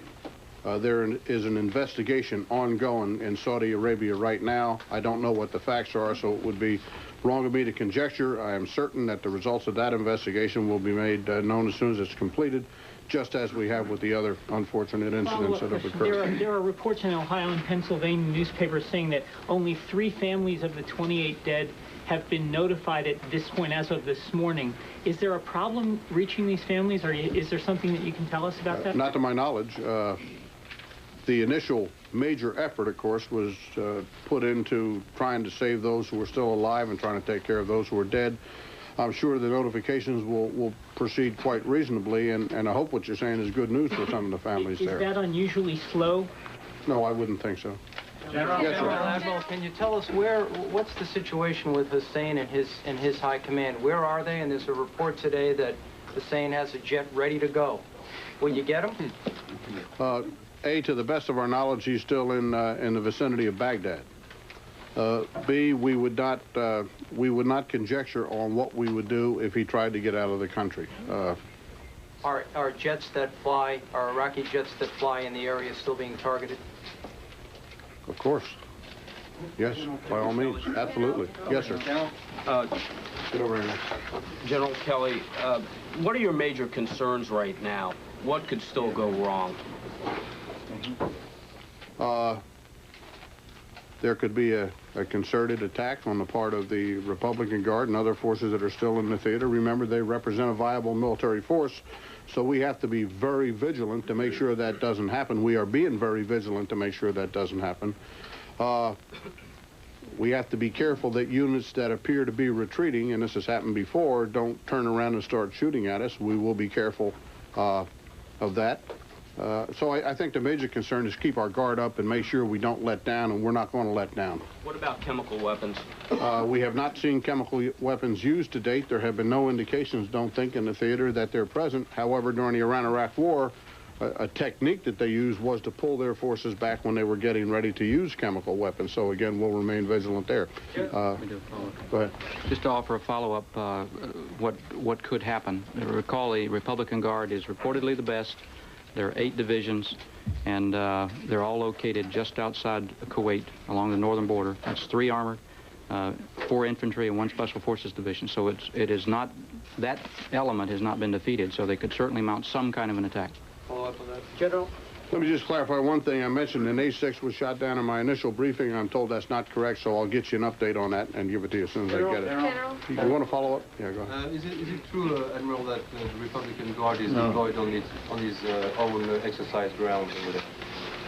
I'm sorry, on what? I've heard stories according to which the Republican Guard is deployed on the area where they've been exercising for years, and the place has been very well prepared for that. They have exercised in the place in which they're currently located. That's correct. General. For a long period of time, but we feel fully confident that we can deal with that. Yes, sir. Has there been any evidence of any Iraqi units that have followed President Bush's prescription and have attempted to withdraw without their weapons? There are many examples of Iraqi units that have laid down their weapons and surrendered. I understand that, but are any trying to just walk back north? Not to my knowledge. Do you know any? No. Yes, sir, over here. Yeah. Can you assess the damage to the Kuwaiti oil production facilities? I mean, how long will it take to put out these oil well fires? What percentage of wells have been set afire? What will it do to their production ability? Well, this is about half of the oil wells in Kuwait, and a lot of the infrastructure has been damaged, the gathering centers, the oil tanks, and so on. So we're talking probably months to years to totally recover, and we're talking weeks to months to put out the fires. Yes, ma'am. General, Have the goals of the war changed since you've had such battlefield success? And did you always intend to take a portion of Iraqi territory and hold it as a negotiating tool? We have not taken a portion of Iraqi territory to hold. We are maneuvering on Iraqi territory because our mission was to drive the Iraqi army out of Kuwait. Our mission has not changed. If you want to talk about goals, go ask, National Security Council or the State Department. But our mission has not changed. That's to drive the Iraqi army out of Kuwait, and that's what we're doing. Yes, sir. General, we know you're not in the business of releasing body counts, but can you give us any estimate as to the number of Iraqi casualties at this point? No, and the reason I can't do that is because I simply don't know. And that kind of information, again, is tactical and would come out of the theater. General? Yes, ma'am. General, what steps are being taken to get the prisoners of war out of Iraq or try and get access to them? Is there any progress in that? Getting them out of Iraq. They're being retrograded to the rear because there are so many of them. That's going slow. Just getting enough. Sorry, the Allied. Oh, the Allied prisoners of war. To this point, the Iraqis who have made statements about what it is they would like to do have not indicated to us in any way that I know of what prisoners of war they have, and have not talked about any exchanges of prisoners of war. General? Yes, ma'am. Thank you. You mentioned earlier about Kuwait, and it's now nightfall then. There now, what happens when dawn arises? What are you looking for in terms of, are you worried about booby traps? You mentioned a few soldiers. What else might you be worried about when you move into Kuwait City? Well, through the night and into the day tomorrow, we will continue to press the battle. We are still engaged in combat, and we will not let up. I mentioned earlier that the Marines may have slowed down for the night because they're tired and they've been attacking for 3 days, but they'll be back up and at them very early, I can assure you, and the other forces that are there, many of them will be attacking through the night. Are you worried about booby traps? You always worry about booby traps, but that doesn't stop you from pursuing your objective. Yes, ma'am. You have over 30,000 prisoners, you've said, and we were told that you're having trouble dealing with that many prisoners. What happens if you get 10,000, 20,000, 30,000 more, which, based on the... We'll continue to deal with them, and we'll continue to have difficulty, but the difficulty is a transportation difficulty. The prisoners are still going to be properly cared for. They're still going to be fed, and I will still assure you that they're better off now than they were then. Yes, sir. Follow-up. Yeah. If Saddam Hussein were to remain in power, would those prisoners be repatriated? That's policy issue to be addressed in the future. I'm certain sooner or later there would be, but I'm not the guy that does that. Yes, sir. Sir, of the 8 Iraqi Republican Guard divisions that are left that you still call a viable fighting force, can you quantify at all how many are still in their fortifications, how many are left there to put up a fight? Mike, can you address that? The 4 infantry divisions are still intact because they're a little further to the north. The 2 armored divisions and the mechanized division have been attacked, and the level of destruction is we're trying to sort that out at the present time. Probably the mechanized division has suffered the most attrition, and the 2 Republican Guard armored divisions the least attrition. And I would put a general figure on it to say they've suffered damage, and the mech division has suffered significant damage. General Kelly? Yes, sir. General, how many people are we talking about in terms of the Republican Guard? You gave us the number of divisions, et cetera, but ballpark figure, how many people is that? 100,000? What? That's what they started with. I don't know what it is at the moment. General? 130. Yes, sir. Question. There was a telephone call that CNN received from someone in Kuwait saying that Iraqi troops who were leaving were taking thousands of Kuwaiti citizens with them as human shields or hostages back to Iraq. Can you confirm that? Do you know anything about it? No, we can't. I heard the telephone call, watched it on TV, and if, like everyone else, found it very interesting, but we can't confirm it because we haven't gone in yet. General. General Thomas Kelly and Mike McConnell, the Admiral, the Admiral and the General, who have been briefing there on a daily basis at the Pentagon. The General saying we will continue to press the battle. The Marines are getting some rest tonight, but they'll be back at it again tomorrow. They're very confident about how well the battle is going so far. As to whether the Republican Guards can escape to the north, he said, I suppose anything is possible. NBC's Fred Francis at the Pentagon right now. The war continues apace, Fred. Yes, he said that anything is possible, but I can tell you from Pentagon sources, Tom, that the encirclement of the Republican Guards is almost complete. It's unlikely that any of those divisions, which are 12 to 14,000 men with their tanks, could move north through more than 120,000 American troops who have now moved into southern Iraq. The encirclement is almost complete, and we've learned also that there's tremendous confusion in the Iraqi ranks. Bad communications. They've cut it off. One division doesn't know what the other's doing. They do not know where the Allied forces are. And we are told by a Pentagon official that they should all be wrapped up with a bow on Friday. Tom? Fred, what about this business of prisoners of war? They had 30,000 and counting. At last count, they're coming in so fast they can't keep track of them at the field. The facilities that they have before the war began, I remember a report that you indicated that they were prepared to deal with, what, 100,000 altogether? I said on January 7th they were prepared to deal with 200,000, but they didn't quite expect 200,000 this quickly. They expected that over the first week or so. And what they're doing is they're going to march them back on foot, quite simply. There's no other way to deal with it. They're bringing up buses, Saudi buses, which are used for the Islamic pilgrimage, the Hajj. And they're going to put them on buses and take them to camps that have been pre-prepared in Saudi Arabia. They have camp space for 100,000 in Saudi Arabia, and they expect to fill those camps up quite rapidly by the rest of the week. Tom, they said 30,000 captured. I was told here at the Pentagon that it's probably over 50. They're coming in so fast, they cannot count them. Thank you very much, Fred Francis of the Pentagon. So the war does continue. There is no escape route for the Republican Guard of Saddam Hussein. As for Saddam Hussein himself, General Kelly made it clear that if he tries to escape by air, that plane will be shot down. We'll have continuing coverage throughout the day on this NBC station of America at War, and tonight on NBC Nightly News, another special edition of America at War, including the liberation of Kuwait City, the capital of Kuwait. American forces have not yet entered, but journalists are already there. I'm Tom Brokaw in Saudi Arabia. For those of you who think that this is only a dry and desert-like country, it's raining right now. I'll see you later tonight on NBC Nightly News.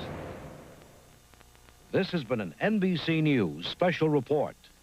We now join the program. The Iraqi army in the Kuwait theater has been destroyed, either captured, killed, or in full retreat.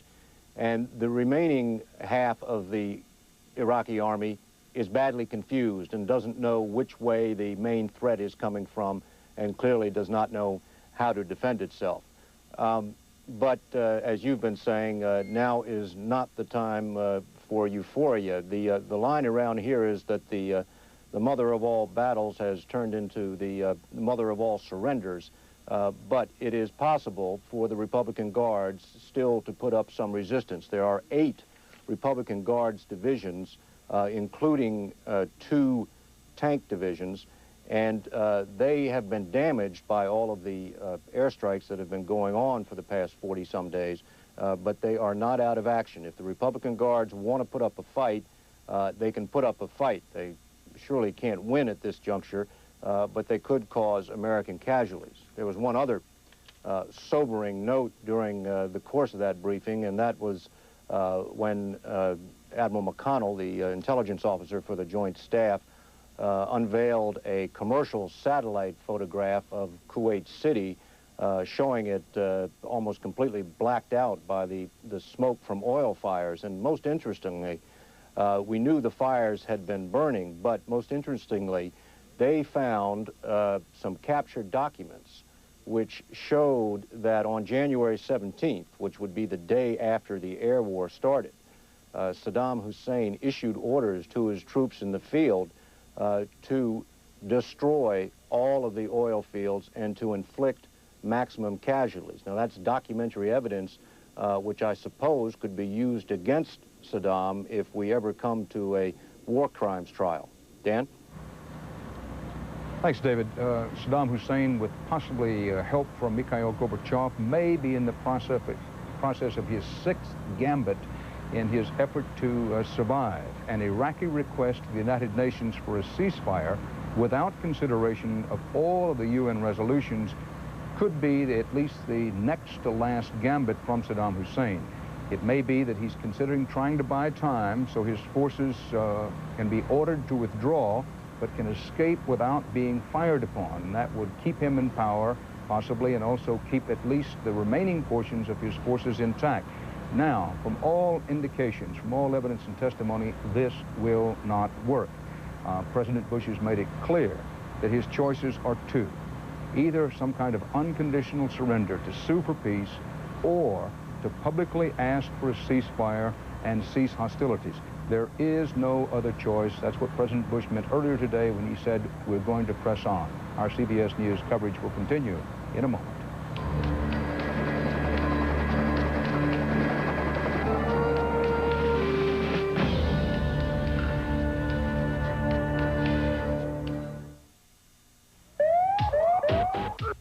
Got a painful cold? Gotta get relief?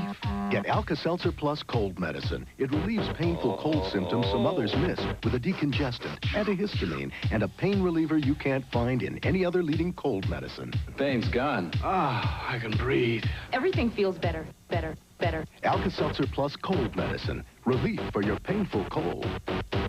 And now for sinus and allergy relief, try new Alka-Seltzer Plus sinus allergy medicine.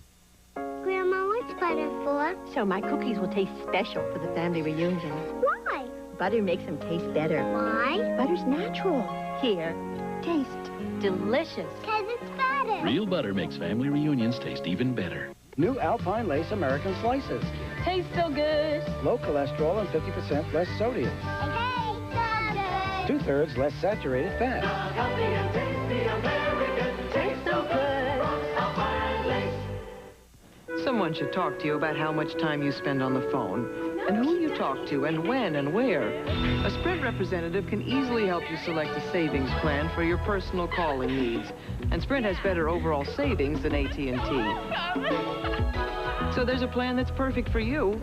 Unless, of course, you're a teenager. I can't believe it. No one's invented the perfect plan for that.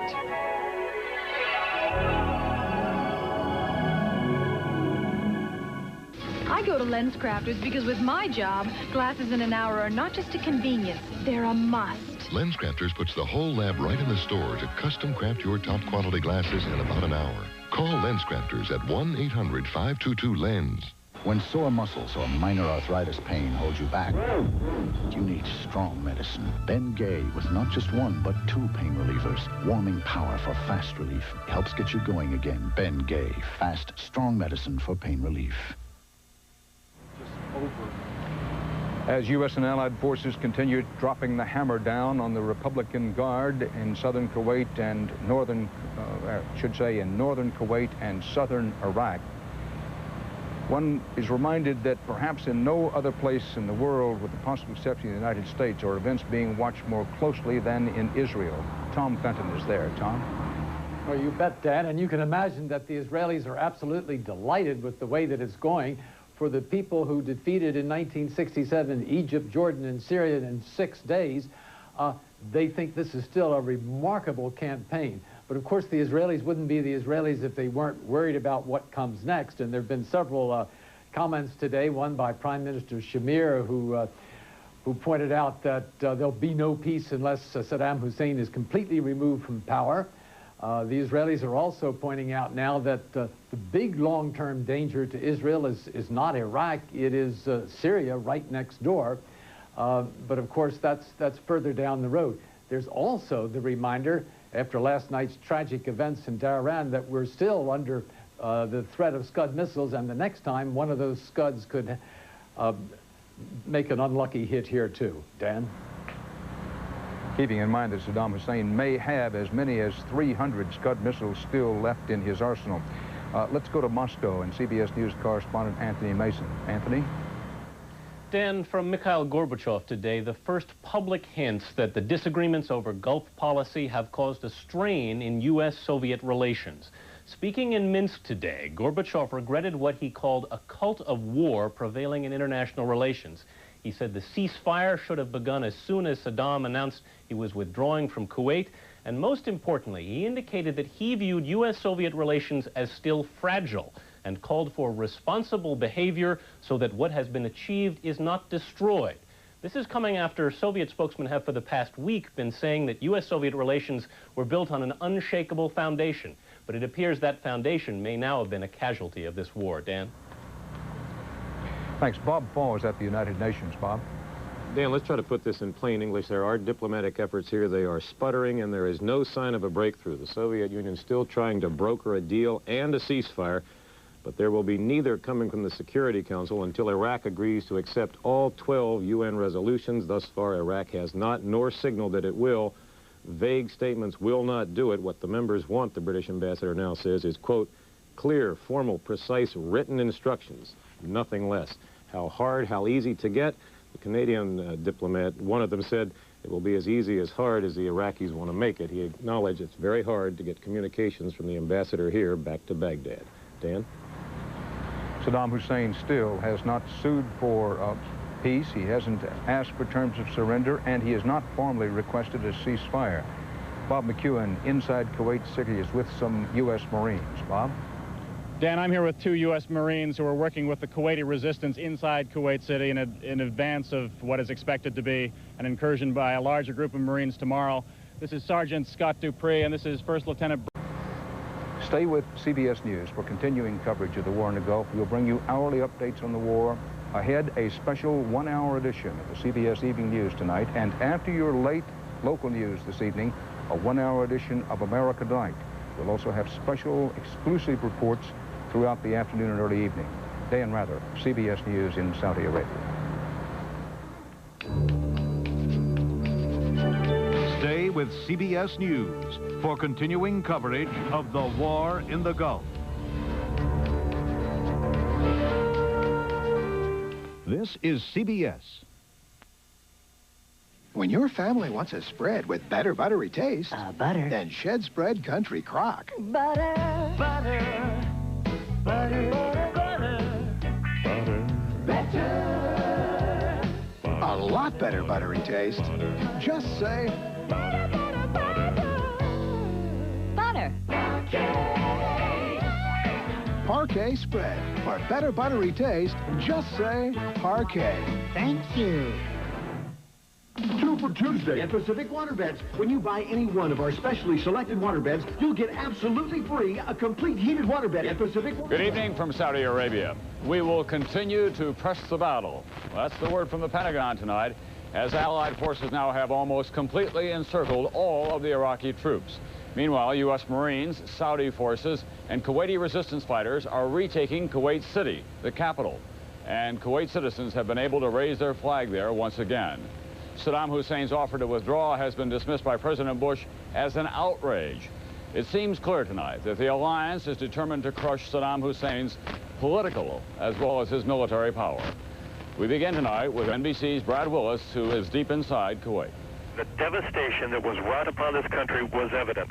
From the moment we crossed the huge sand berm put up by the Iraqis as a defense, the road was blown up every 20 yards. Huge Allied bombardments had torn the road to shreds. We had to travel through minefields, through endless reams of barbed wire, picking our way through still highly explosive mines and unexploded rockets. In the distance, we could still hear the sound of bombs far to the north as the coalition forces continued to engage the Iraqis who were fleeing back to their homeland. As we have traveled through the desert here, many Iraqis have even tried to surrender to us. It was a sweet homecoming for these Kuwaiti soldiers. Most expected a bloody battle. Instead, many didn't even fire a shot.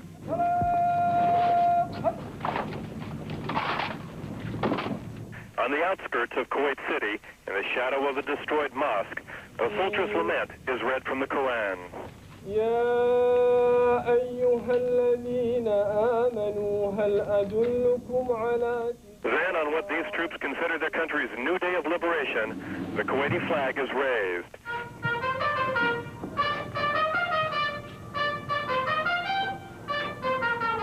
And soldiers who were willing to die for their country cried in one another's arms. The troops are impatient to continue their march to Kuwait City, but for a few moments, it was enough to stand on free soil, singing their national anthem.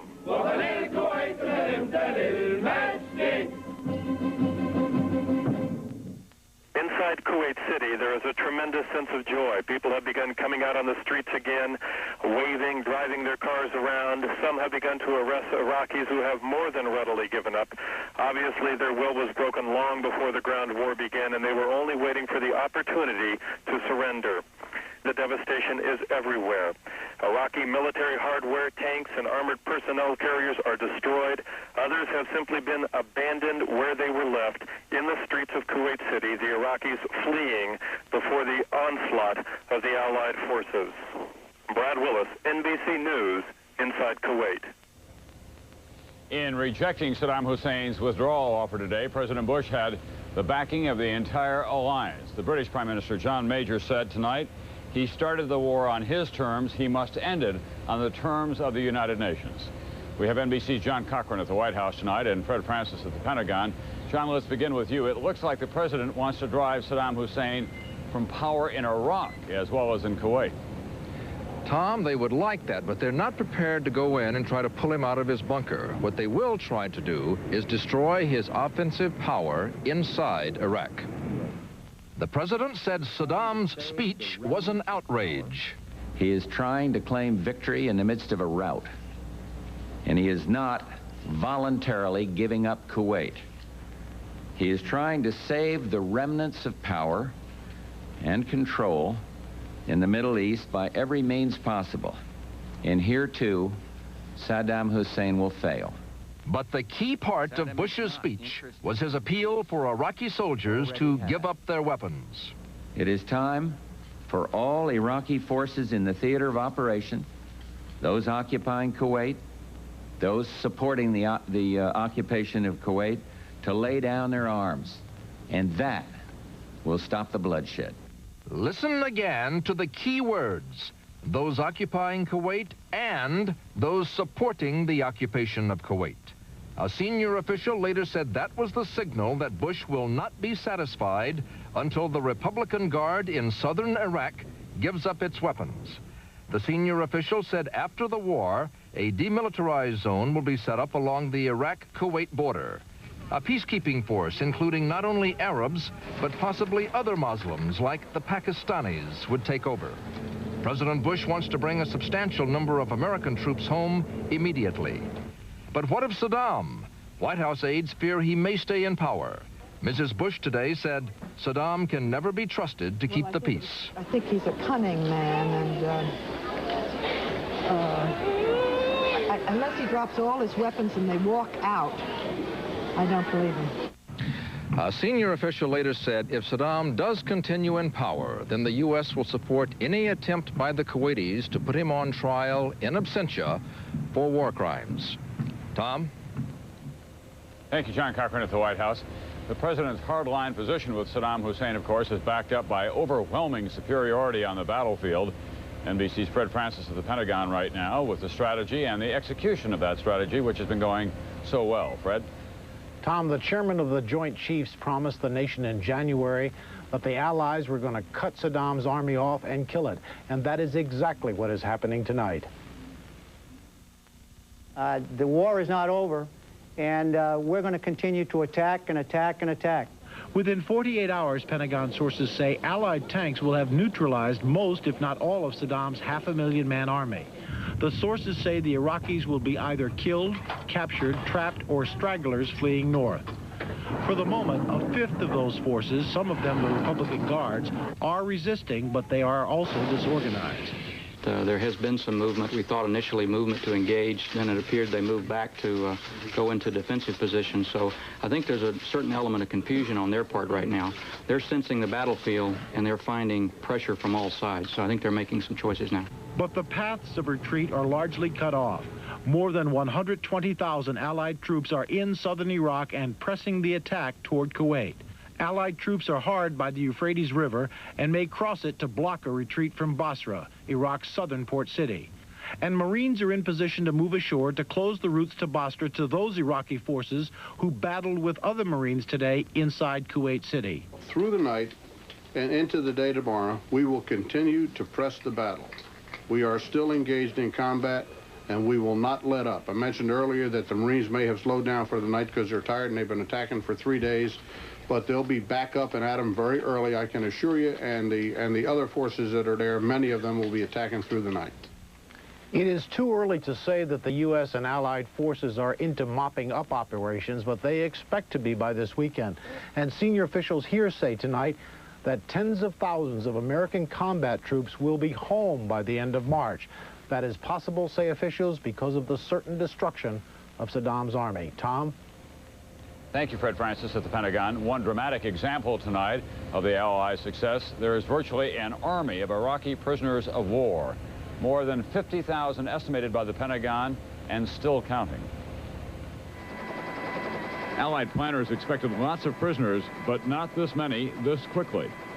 Iraqis are giving up in such large numbers the military can barely keep count. They give up in groups, or 3 or 4 at a time, emerging from desert bunkers overjoyed at their good fortune. Down. Get out. Down. Okay. All right. You'll be all right. Okay. All right. Most are in pretty desperate condition. They eagerly show off leaflets dropped by the Allies advising them to surrender or be prepared to die. Apparently, they were much more willing to believe the leaflets than they were Saddam's claim they are valiant men who were winning the battle. They were brought here and put in positions, told that if they didn't stay here and fight, that their families would be given no food or water. American troops were in control and sympathetic. I'll tell you what I don't see is I don't see any resentment on the Iraqi officers I'm seeing when they surrender. You know, they don't look like they're humiliated over surrendering. They look like they're relieved that they were able to surrender. Allied transportation trucks will drop their supplies in Kuwait, load up with prisoners, and head south. Cargo planes also are being sent in to ship the Iraqis off to holding areas in Saudi Arabia. When Nightly News continues in a moment, Jane Pauley in New York will be talking with NBC's Tom Aspel in Baghdad. When 1 in 4 adults looks at dairy food, their stomach says stop. Say no now or pay later. Antacids aren't... Late today, it began to rain. That could delay critical fuel and ammunition from reaching frontline Allied forces. At this Army airborne base, all supply flights... American troops and the Allies to pour it on. He called Saddam Hussein's withdrawal offer outrageous. That story and a report from Baghdad when this special edition of the CBS Evening News continues live from Saudi Arabia.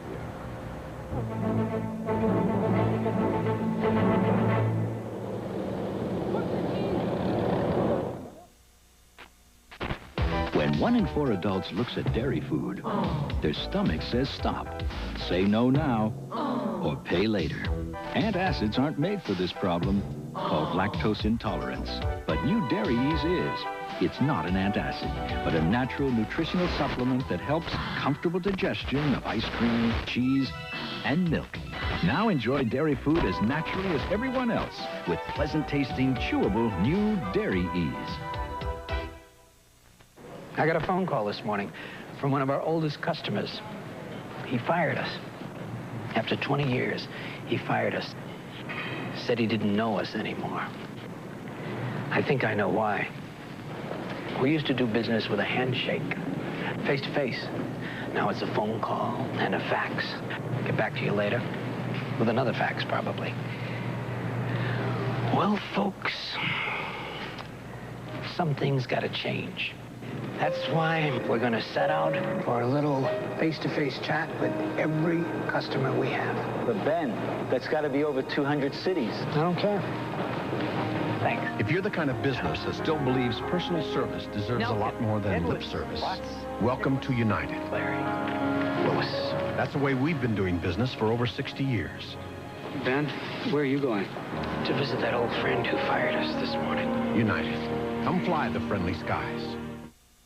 Back to a fight with the Marines still trying to secure the Kuwait City airport, and we have these reports of the Marines in a furious battle west of Kuwait City. Are you hearing any of that battle? Have you heard any reports in the last few minutes about them? Not in the past few moments or a few minutes, Dan. We did have a couple of Marines come by and tell us that there was fighting. We have heard various forms of military action. It's hard to tell what is where. But the Marines also told us that there are still pockets of Iraqi resistance here in Kuwait City itself, that there are stragglers and other people who have stayed in the city rather than following the troops out. The best example we have of that is that not more than 20 feet from where we're standing is a series of bunkers. And in one of them, when we went looking, we found a candle still burning. An Iraqi soldier had left that quickly, and we arrived here that shortly after him. Thanks, Bob McEwen. Mines, snipers, and booby traps in pockets of Iraqi resistance, still problems in now liberated, free Kuwait City. There's word tonight of a big new oil slick spreading in the Persian Gulf. This one is about 55 miles east of the Saudi-Kuwaiti border. Officials in Bahrain say it could last for months and pose the worst ecological threat yet. U.S. pilots found the new slick beneath the dense smoke of Kuwaiti oil fields torched by Iraq. In Washington, President Bush reacted today to Saddam Hussein's latest offer to withdraw from Kuwait by pouring on the scorn and ridicule. White House correspondent Wyatt Andrews has our report. The president today refused to even consider that Saddam's promise to withdraw might be a sincere... ...of how well it has gone for the U.S. military. Yesterday, the casualty figures were 4 killed in action in the ground battle and 21 wounded. The figures today, 4 killed and 21 wounded. Nobody wounded or killed today. The difference is, of course, that Scud attack on eastern Saudi Arabia on Dhahran yesterday. The latest figures on that are 21 killed and 100 wounded. Now, to talk about the shape of battle, we're joined by our 2 military analysts, Tony Cordesman in Washington, and in Boston, former Marine General, retired Marine General Bernard Traynor. First to you, Tony Cordesman. Fairly simple question. You hear it from the military today. Is it over? And if it isn't over, what's the threat yet to come? No, Peter, it's not over. I think that we've heard it again and again that we have to see how this ends, and it will end not in Kuwait or in Kuwait City, but somewhere. Is there any way that Saddam Hussein can recoup? Not really. If we go into Iraq after him, even the forces that he has available to him in Iraq that would be torn to pieces as they'd come south to try to oppose us. So if we went into Iraq, he couldn't militarily stop us. Other than mopping up, then, in your view, is it essentially over? Yes. General Traynor, Tony Cordesman, thank you both very much. We'll be back in just a moment.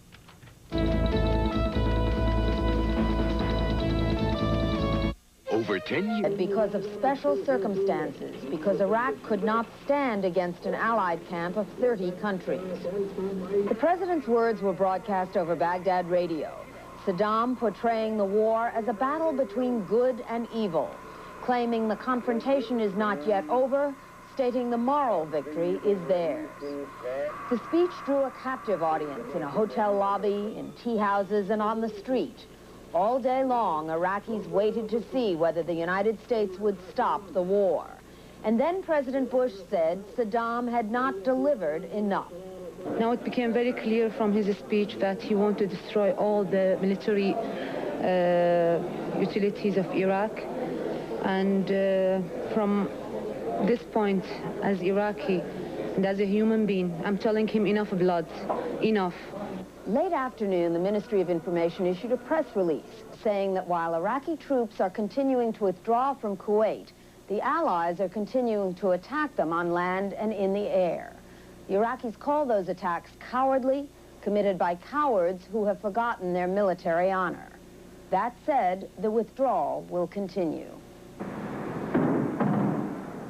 Tonight, with Allied bombs and anti-aircraft fire exploding in the background, Baghdad radio replayed Saddam Hussein's message.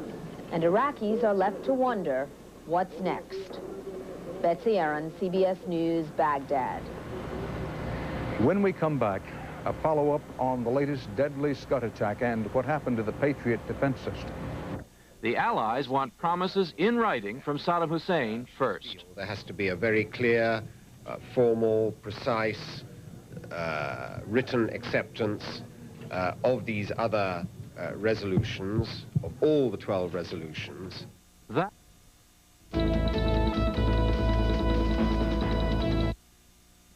Ask me what counts most. Converted U.S. Army barracks just a few miles from here in Dhahran, Saudi Arabia, overnight took the lives of 28 American soldiers and left 100 injured. Saddam Hussein's missile also took a piece of the heart of Greensburg, Pennsylvania, and other working family towns in 3 states. The demolished building was home to the 475th Quartermaster Group, a reserve outfit based in Farrell, north of Pittsburgh. Its members come from units throughout western Pennsylvania, Ohio, and West Virginia.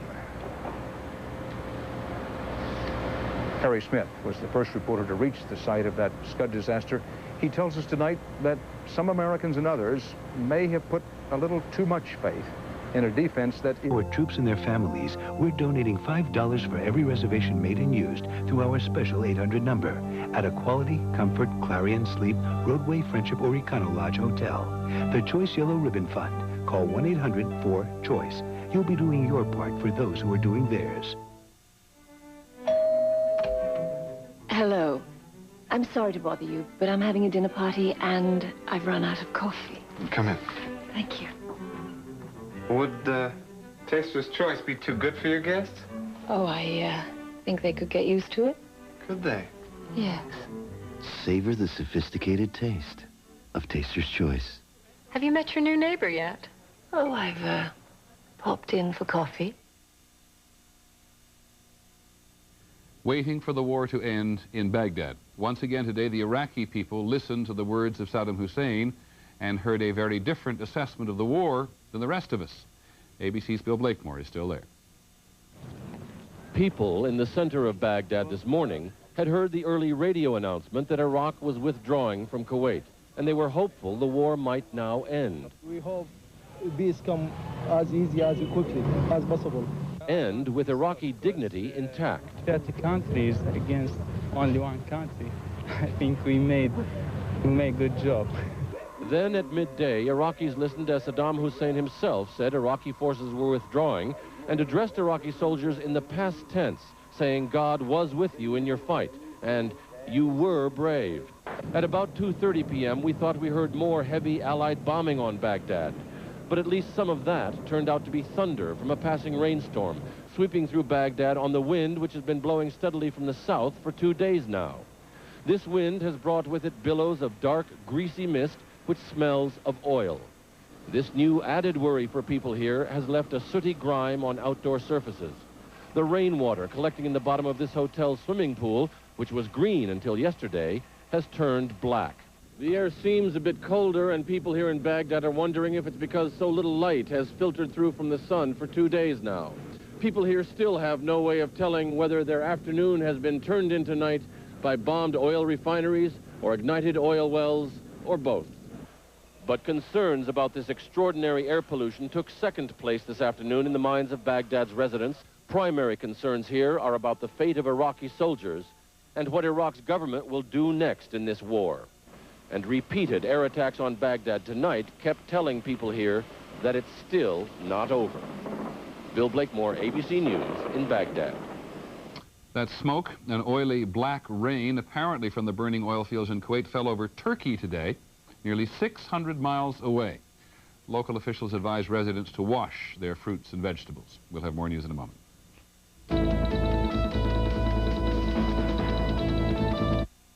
Or here so far away. For example, the pride the people of Montana have in those Americans serving in the Gulf. Bob McNamara tells us they want their soldiers back in a big way, but not before the job is done. Northwest Montana. It's an area where people have tended to be prairie patriotic. And for weeks they have prayed. We pray for our loved ones who are in danger. Sawyer there. In Saudi Arabia today, workers continue to go through the rubble left by the deadliest attack of the war, the Scud missile, which hit a barrack for American troops last night, killed, as we said a little earlier, 28 and left 100 wounded. The victims were not frontline troops, but support and supply personnel. Among the dead, at least 2 from the 14th Quartermaster Detachment out of Greensburg, Pennsylvania. They had not been sent to fight, but to handle water purification. ABC's John McKenzie is in Pennsylvania tonight. Ever since the Civil War, the people of Greensburg have sent troops into battle. Today they learned, as they have before, some would not be coming home. I was really shocked, because I thought the Patriots were doing their job, and if they could stop them in Israel, they should have stopped them in Saudi Arabia. There's an attachment to everybody that's had to go over there. You know, it's like, hey, those are our people. You know, they're fighting for our rights. Here in this town of 30,000, some were anxious, others frustrated today, waiting to hear just who had been hurt and who had been spared. When the 14th Detachment headed for the Middle East, people here admit they knew there were... And we'll have a report on a major tank battle for control of the Kuwait City airport. A total victory over Saddam Hussein. CBS News in this CBS station. are following this rapidly changing story around the clock with exclusive reports from Iraq and Kuwait. We'll bring you updates throughout the evening and a special one-hour edition of America Tonight later on. For some of the stations who are leaving us now, good night. We'll be 11 News is from ABC. This special edition of World News Tonight with Peter Jennings continues. First, a review of the highlights this morning. Saddam Hussein himself went on Baghdad radio to say that all his troops would be withdrawing from Kuwait and that, God willing, the pullout will be completed today. His words. President Bush called the speech an outrage and said the only way to end the war was for Saddam Hussein to renounce his claim to Kuwait and accept all the other UN resolutions, which he has not done. And so the fighting continues. The U.S. High Command says even though the Iraqi army is in full retreat, many of them are trying to leave with their weapons, and those are the ones still being attacked by coalition forces. And while thousands more Iraqis surrender today, others are, as we said, continuing to fight. One such battle has been going on at Kuwait City Airport, and ABC's Forrest Sawyer has made it into the Kuwaiti capital, Kuwait City. How do the Kuwaitis, I think I know the answer to this, but how do the Kuwaitis feel at being liberated, those you've come across? They are equally exuberant. One rather telling phrase, the man whose house this is, as a matter of fact, said to me, "We went to sleep Iraqis, and when we awoke, we were Kuwaitis again." I don't believe that they've seen a happier day in their lives. Any sense of how they've managed to live through all this period? Well, I think through organization. Food has been gathered into one location and passed out. I've had a look at some rocket-propelled grenade launchers that I saw months ago back in Kafji that were smuggled in by the resistance and are now here in these locations. They have just tried to pull themselves together, tried to coordinate as best they can, and endure. Nevertheless, about 1,000 of them have been rounded up in just the last week. They have disappeared. I have been shown evidence of torturing. One torture center, I am told by Kuwaitis, was a kindergarten. And on the wall, I saw a bizarre scene, a sign that said something like, "Long live Saddam," right next to a picture of Donald Duck's nephew. It is a surreal place right now, Peter.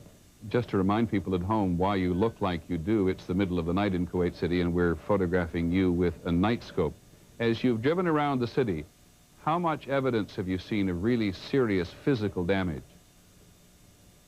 Considerable. All of the streets are littered with burned-out tanks or tanks that have simply been deserted, cars that have been torched and looted. We drove by stores. Each and every one of them was burned out. The police station that I visited had been burned by the Iraqis just before they left, and all along on the horizon, you can see those oil fires about which we have heard so much. And as we have gotten so much closer to them now, you can see that they are absolutely huge. So what we have here is a deserted and empty city with these glowing red embers on the horizon. I think people may be a little puzzled as to how it is that you are ahead of advancing U.S. forces. How did that work out? Well, in fact, I am here by the graces of the Saudi government. Prince General Khalid bin Sultan, who is the leader of the Allied forces, has invited me to work with the Saudi forces. That's why I was in Kuwait on the far southeastern side and why I've been able to pass through some checkpoints here. We are operating entirely on our own and without a military center. I was really concerned about your safety, actually. So you're really there with Saudi forces in the city. You're not hanging out there alone, just you and no other forces. Well, then let me be clear. No, I'm saying that's how I got past the checkpoint here. Oh. We are, in fact, quite here by ourselves, although I count the Kuwaiti resistance to be good company. Okay. How many members of the Kuwaiti resistance have you come across? Do they look like a significant force, or are they a small number of people you've run into? I'm not really able to tell you that. One Kuwaiti resistance leader says there are about 3,000 of them.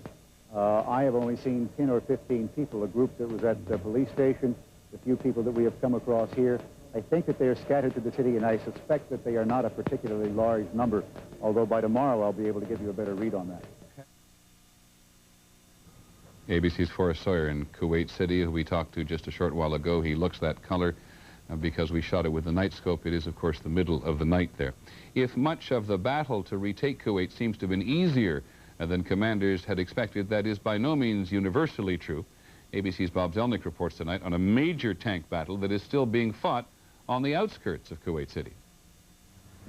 Marines advancing toward the international airport south of Kuwait City have met sustained resistance from elements of Iraq's heavily armored 3rd Corps. Control of that area is vital to the Allies because it is a major intersection for roads heading north. By nightfall, the battle was still undecided. It had gotten dark and both sides broke off, and I would tell you that the U.S. forces in that area are getting pretty tired right now. They've been attacking constantly for 3 days. Earlier, in a significant encounter, Marines defeated brigades from the same Iraqi Corps. After learning that Iraqi T-55 tanks were massing for a counterattack along the route north, the Marines attacked with artillery and airstrikes. Military sources say that caused the Iraqis to surge forward toward Marine positions. Marines using older M60 tanks destroyed nearly 80 of the Iraqi tanks along with rocket launchers and other combat vehicles. The Marines did not lose a single tank. To the north, Allied forces have blocked the Republican Guards from retreating further into Iraq. Units from the Allied 7th Corps engaged the Republican Guards, inflicting serious damage on 1 mechanized division and lesser damage on 2 armored divisions. Throughout the theater, the Iraqis have had trouble retreating. Military sources say that is because of the heavy Allied bombing, which has made communications between the Iraqi units extremely difficult. The battlefield is confused right now on the part of the Iraqis. They're having difficulty sensing from which direction they might be attacked. Senior Pentagon officials predict the full liberation of Kuwait City tomorrow. They say the ground war planned for 7 to 10 days will be over inside of a week. Bob Zelnick, ABC News at the Pentagon. In a moment, the confusion and anger in the streets of the Jordanian capital, Amman. How will the war end for Saddam Hussein and making plans to rebuild Kuwait?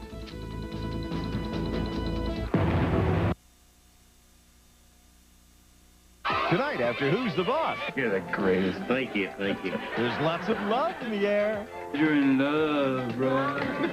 You're in love, and we all know it. But how do you handle a kid making a bold fashion statement? Alice wants me to get my ear pierced. We got a big metallic bucket out there in the garage. Catch all that blood that comes out of your head. Davis rules.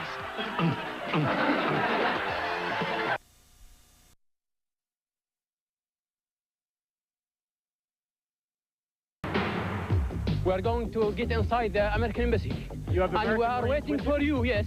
And we are waiting for you to see what we are doing now with the American Marines. U.S. Marines and CBS News race to liberate Kuwait City. Entertainment Tonight goes along for the wild ride for Tuesday, February the 26th, 1991.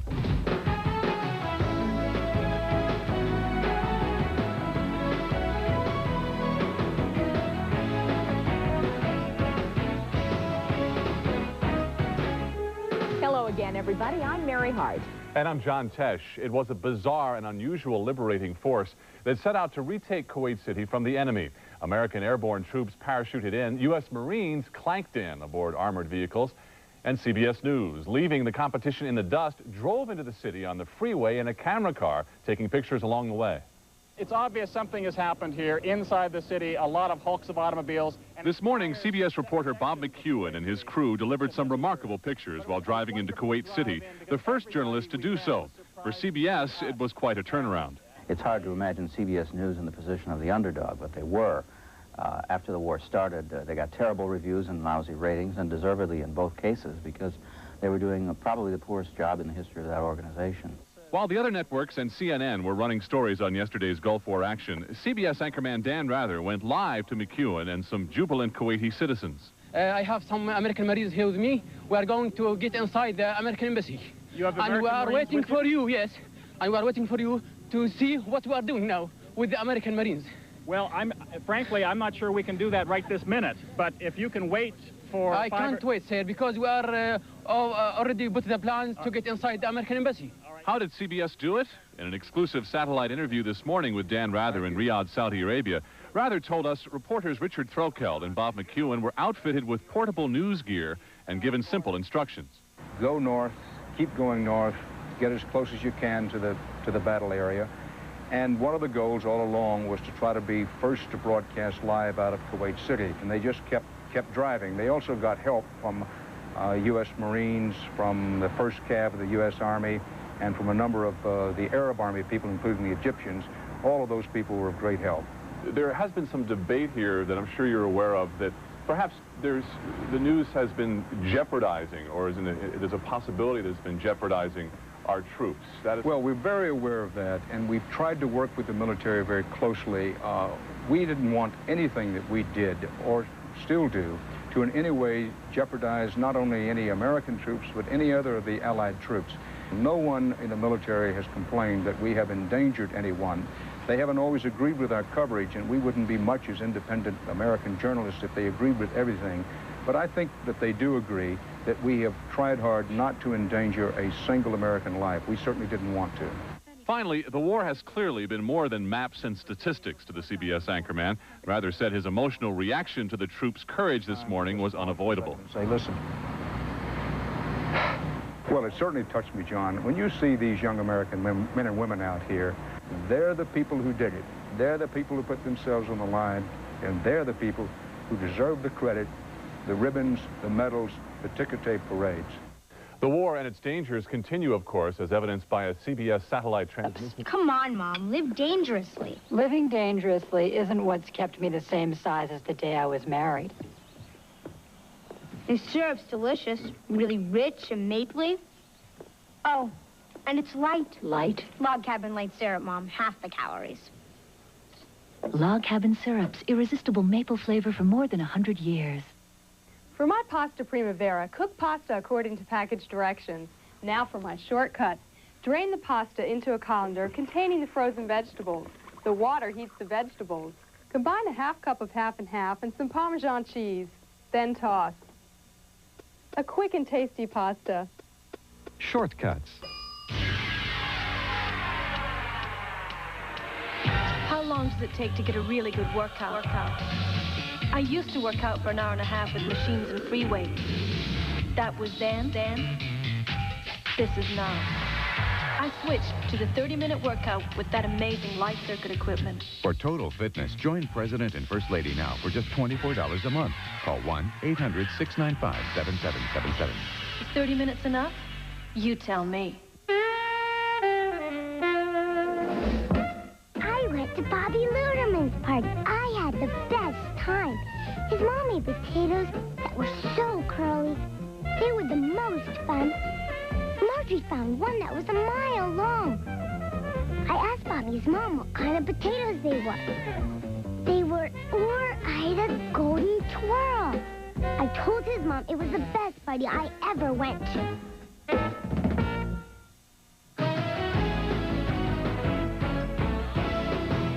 John Daly was a journalist who covered World War II and helped ABC establish its news division. He also hosted the longest-running primetime game show in TV history. Daly died this week of cardiac arrest. He was 77. What's My Line? For 17 years, John Daly hosted a game show that became a TV institution on Sunday nights. Thank you, ladies and gentlemen. Good evening and welcome to What's My Line? The idea behind the show was simple. A panel of celebrities would try to figure out what a guest did for a living. Daly made this phrase famous. Good. Will you come in, mystery challenger, and sign in, please? Panelists were blindfolded whenever the guest was a star. One of the regulars on the show was Arlene Francis, who remembers John Daly.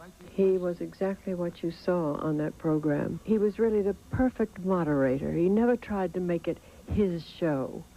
It belonged to all of us that were on the show. What's My Line producer Mark Goodson recalls Daly was always a gentleman. He was a dignified fellow. I refer to Dorothy Kilgallen, who was one of the regulars on the panel, as Miss Dorothy, and to Arlene Francis as Miss Arlene. And he was that way pretty much on and off the screen. Daly started his career covering World War II in Europe for CBS News. Later, he was vice president in charge of network news for ABC. At the time, he continued hosting What's My Line, the show that made John Daly famous. Good night, ladies and gentlemen, and thanks for being with us on What's My Line? John Daly was a very private man. He didn't even tell his co-workers on What's My Line when he married Supreme Court Justice Earl Warren's daughter. They found out about the wedding in the newspapers. 4 stars have donated their time and talents to help the victims of child abuse. The project is a movie called Blackbird Fly, and it tells how one family comes to grips when the father abuses his daughter. You're my little girl. This is Kuwait City. It is Wednesday morning, nearly 7 months The sun has risen finally on what seems to be a day of freedom. And some answers have started to emerge from the shadows of the occupation.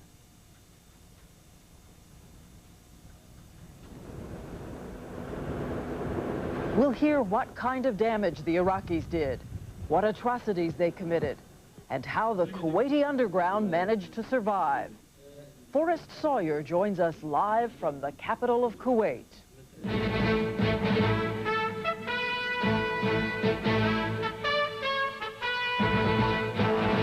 This is ABC News Nightline.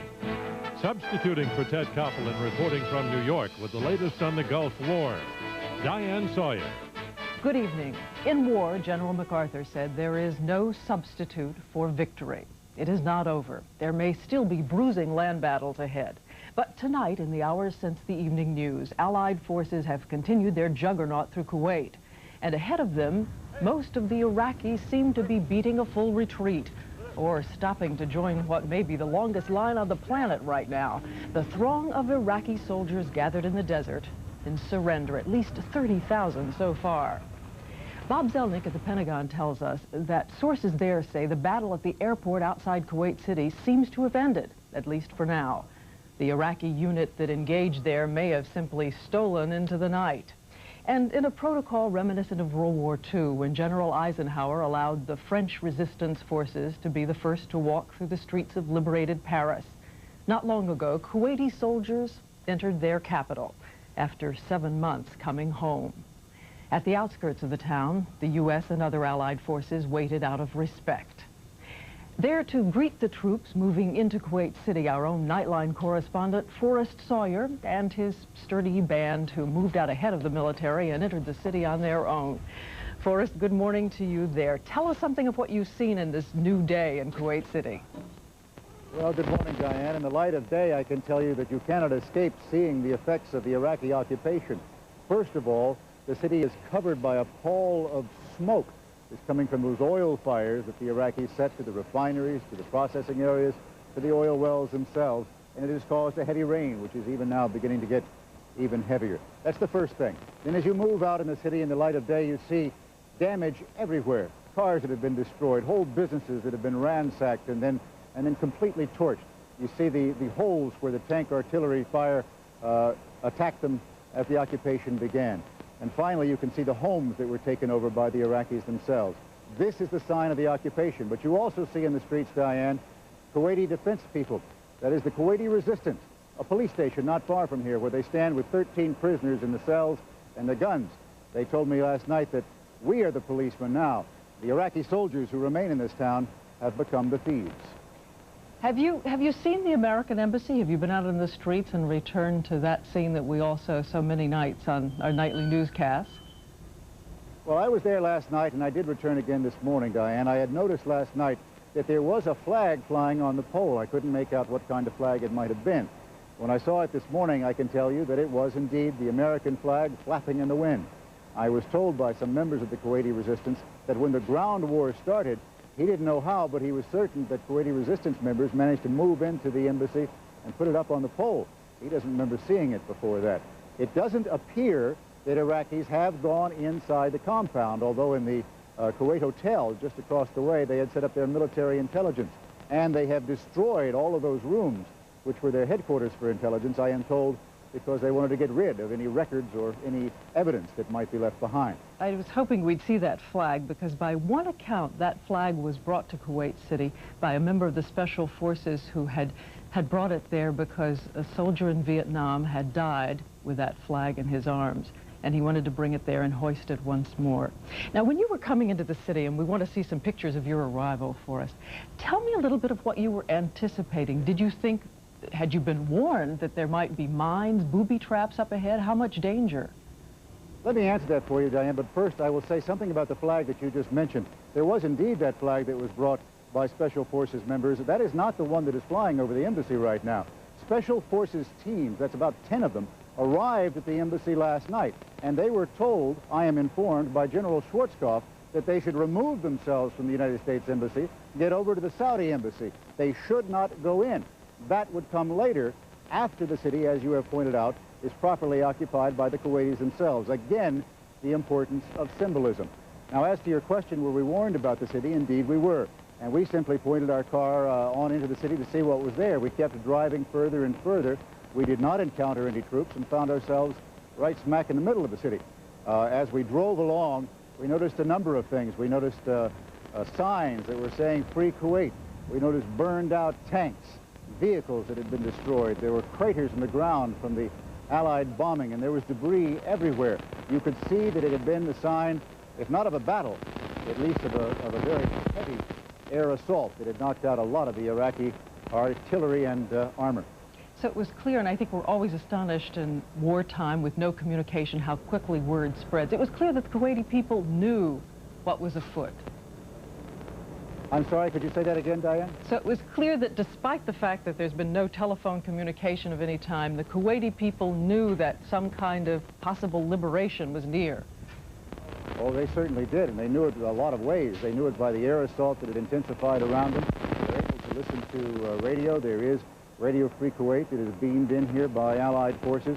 They listen and they watch very carefully. And remember, the Kuwaiti resistance is in touch with the outside world by satellite telephones that they've got hidden throughout this city.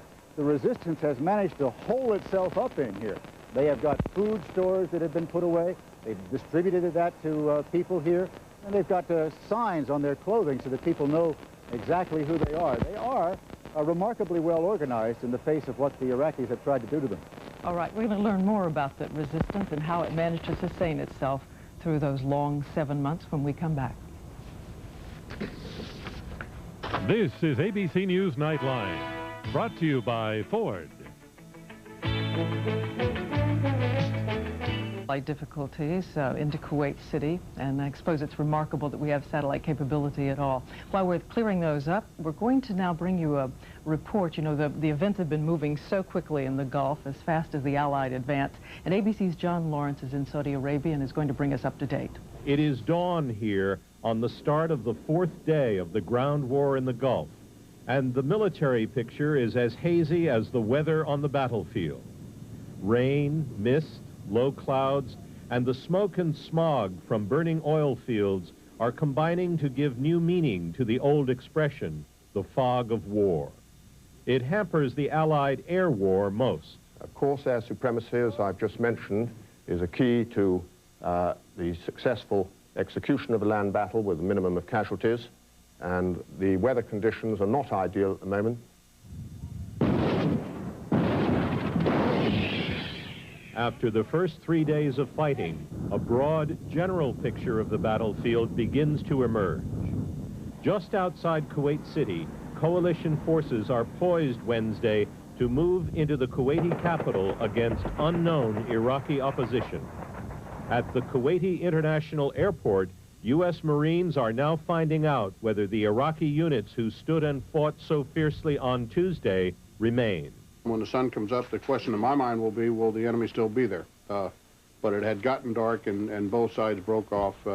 And I would tell you that the U.S. forces in that area are getting pretty tired right now. They've been attacking constantly for 3 days.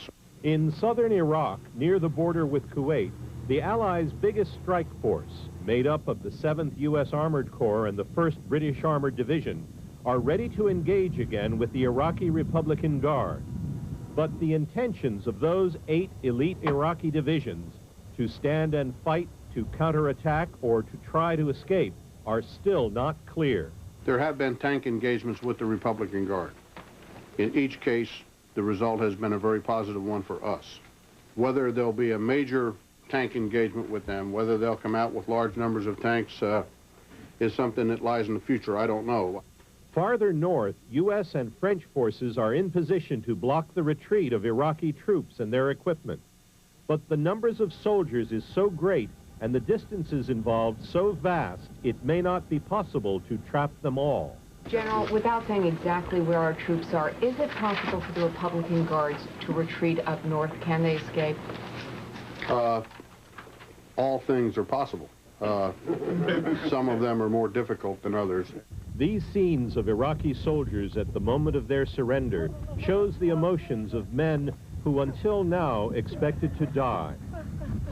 But even with the massive numbers of Iraqis giving up the fight, they represent only about 10% of the Iraqi army's fighting force of over 500,000 troops in the area. So far, there has not been a great tank battle. If there is to be one, it may well begin soon. John Lawrence for Nightline in Saudi Arabia. And we're going to rejoin Forrest Sawyer and members of the Kuwaiti resistance when we come back.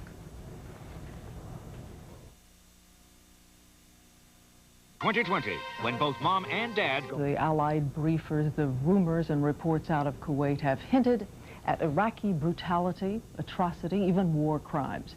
Up until now, we haven't been able to corroborate them, but we're going to get a chance now to hear firsthand from some of those who were there as Forrest Sawyer joins again live from Kuwait City with members of the Kuwaiti resistance. Forrest, you go ahead.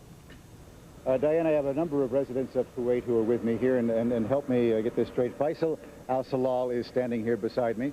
Ali Salem al-Sabah, and a member of the Foreign Ministry, Fahad al-Arawi. Al-Awri. Let me ask you, first of all, when did you have a sense that the ground war had begun and that the liberation of Kuwait was going to begin, Sheikh Ali? Well, it's about 2 days ago when the Iraqis there was a lot of troop movement inside the city. And all of a sudden at night, when dawn came on, there weren't any of them around, mainly in the residential areas. So we got the idea that something is happening. And after we heard about the withdrawal, people got out of the houses because nobody dared to get out of the houses for the last week because they were picking them out of the streets. So, and as we went on around the areas, we got the impression that something is happening. And we got control of the areas one by one. Now, that's an interesting point that you raised. You heard that people were being picked up in the streets and in the mosques, quite a number of them, in fact. No, I got picked up, and the only thing that got me out was I had money in my pockets, and I got the officer to be interested in hearing my case, and somehow I squeezed my way out. What do they plan to do with this? I've heard as many as 1,000 Kuwaitis have been picked up in the past week. In my group, when we got, there's called a juvenile court. It's to the north of Kuwait. When I got into the cells, there's about at least 300 of our group with us. And it was full to capacity. And according to the officer, it takes about 20,000. My estimate is something between 5,000 and 7,000 had been picked up and shipped north as hostages. Fahad, many people want to know how you managed to survive this long occupation and what the Iraqis were doing to you. Well, nobody would believe the nightmare we've been in for 7 months. But actually, when President Bush gave the order to the troops to hit the Iraqis, I mean the air warfare, we felt that at that time we felt we were going to be free because the Iraqis, they don't want to fight. They were here, you know, because Saddam Hussein pushed them to. And they had to treat us like dogs, you know, sheep. They beheaded people. Terrible things have been happening here. Now, remarkably, they seemed to have simply disappeared overnight. Is that right? Oh yes, oh yes. They retreated. You know, they wanted to go over the border. They didn't know what's going to happen to them. I've seen them, you know, retreating. Faisal, you have been moving through the streets. In fact, you passed through the streets with me for a period of time. Now, most of the Iraqi soldiers have gone. Would you say, in your estimation, there are still some here? Maybe there are still of them here, but or a few of them just hiding in any places, deserted places here. Maybe they're hiding. I think it's the clearest example. You see it when you hear the bomb in the sea hall, and you see the clashings moving and clashing bullets outside. You hear the. Let me explain what you're referring to, Diane. Faisal and I were driving around the streets today. As a matter of fact, about 30 minutes ago, and while we were there, we saw an Allied plane drop a bomb out in the water, probably to hit some explosives that might be out there, and then heard some small arms fire in answer, and then after that, another Allied bomb. That small arms fire, he's suggesting, may have been Kalashnikov rifles. Now, you've taken over the police station with some other members of the Kuwaiti resistance. Yeah. I stay there about nearly 20 days. They just blind my eyes and throw me, I don't know what the place they throw me inside of it, but there's a lot of guys with me, and also there's old man It's here about, there's a room, it's near 2 or 4 meters long. Just we are all about, we are 40 or 50 members inside this 4 meters room. Forrest, if I could... all of the room is dark. We can't see anything. Faisal, Diane is trying to ask some questions here. Go ahead, Diane. I wanted to ask if I could, and I know you need to pose the questions to them because they can't hear me, and we certainly don't want to make anything more painful for them at this stage, but because we have heard so many reports of Iraqi atrocities there, I wonder if you could ask them to tell us what they know firsthand, for sure, about what has taken place, how many incidences they know about. Sheikh Ali, Diane asks, because there have been so many reports of atrocities in the city, there is a question, how many you know about firsthand? How many you can provide evidence of instead of simply stories? Well, I can't be definite about things, but there's some lists in the hospitals, and there's some pictures and some videotapes had been taken of them. Now, I estimate since the beginning, the 2nd of August, there's at least 3,000 to 4,000 deaths in front of their houses, because they've been averaged on a weekly basis. And if you count all those weeks, that means about 3,000 to 4,000. And those are the people that get tortured, and then they drop in front of their houses, and they get killed by bullets in front of their doors. Now, there are estimates about something like 10 to 15,000 at least taken hostages up north since the beginning. The documents are thrown all around, and we haven't been able to document them since the 3rd month. It's being documented now in the hospitals, and we're waiting to set the files and everything to be sent as a government report. Fahad, you're with the Foreign Ministry. Could you provide more evidence of the kinds of atrocities that we have been hearing about? Oh, yes. I mean, you know, this small area here we live in, we have at least 250 cases, just less than 24 hours before the ground offensive began. I mean, I've heard the Yemen ambassador to the United Nations saying that the war is unjustifiable, and I want to see him justify thousands of people just less than 24 hours before the ground assault, the ground offensive began, taken away and tortured, and at least 20 of them killed because they refused to go, you know. And Diane, one thing I can tell you, Faisal has shown me on his arm, if you could pull this up, a case where the Iraqis had pulled him in and were interrogating him, and said that they wanted to burn into his arm the memory of Saddam Hussein. I don't know if Kurt can get that for you. This is actually in Arabic, the beginning of the letter S for Saddam. What did they tell you? Yeah, I don't know what they do to me. They blind my eyes and just feel that they say this is a memory for you, even when you are old man, so you can remember this name in your life and put it in your memory. That name, they mean, it's Saddam. We, Sheikh Ali, saw some pictures of, or actually came across some Iraqi soldiers who had been killed. Can you tell me about the fighting? It appears that most of them simply fled, but there, as we judge by the evidence, must have been some fighting by the Iraqis. Yes, there's still some pockets of them on the southern and northern approaches to Kuwait City, but my estimate is they tend to be in groups about 30 to 50 maximum. And I think they've been left by the main force that fled north. And those are a little bit weary. They don't know how to deal with the Kuwaitis or anything. They're afraid of them. So they tend to stick in buildings or in farmhouses. And they're trying to flush them out and trying to let them surrender.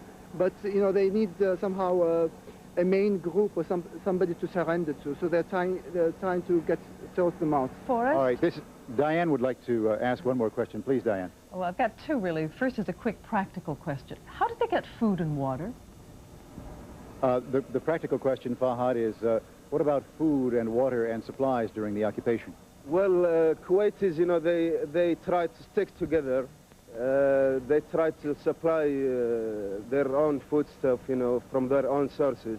I mean, Sheikh Ali here could tell you more about that, because he took care of most of those security.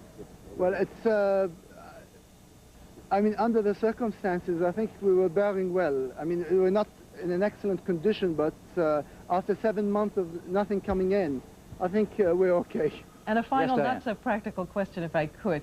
They mentioned the fact that they didn't feel that the Iraqi soldiers wanted to fight. Do they think it's time for the U.S. to call it quits now? Fahad, you're with the Foreign Ministry. It seems appropriate I ask you this question. Is it time for the United States to call off the assault, since it appears that the Iraqis no longer want to fight? I don't think so. As long as there are forces with equipment, heavy equipment especially. I mean, we just listened yesterday to defeated Saddam Hussein, and he was still claiming Kuwait to be his territory. It's not. I mean, his soldiers, they know this is not their land. Now, Diana, when I was with Faisal, who has been at the police station with members of the Kuwaiti resistance, I saw about 13 Iraqi prisoners. We also saw some, which we can show you some pictures of, at a Kuwaiti hideout, I guess you could call it. Tell me about these prisoners. Did they simply give up? Yeah, they give up, surrender. They give us their weapons and surrender to us.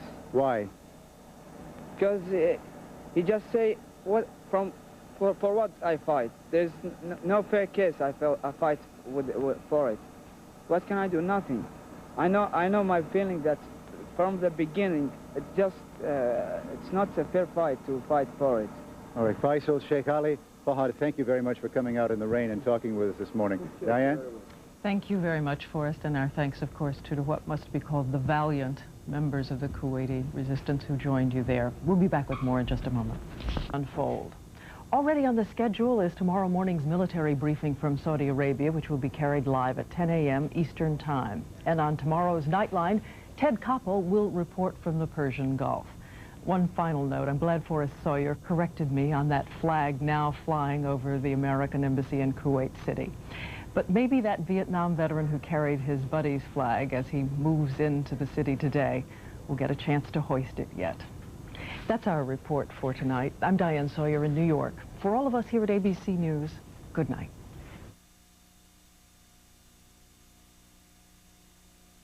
Nightline is a presentation of ABC News. More Americans get their news from ABC News than from any other source. America's watching ABC.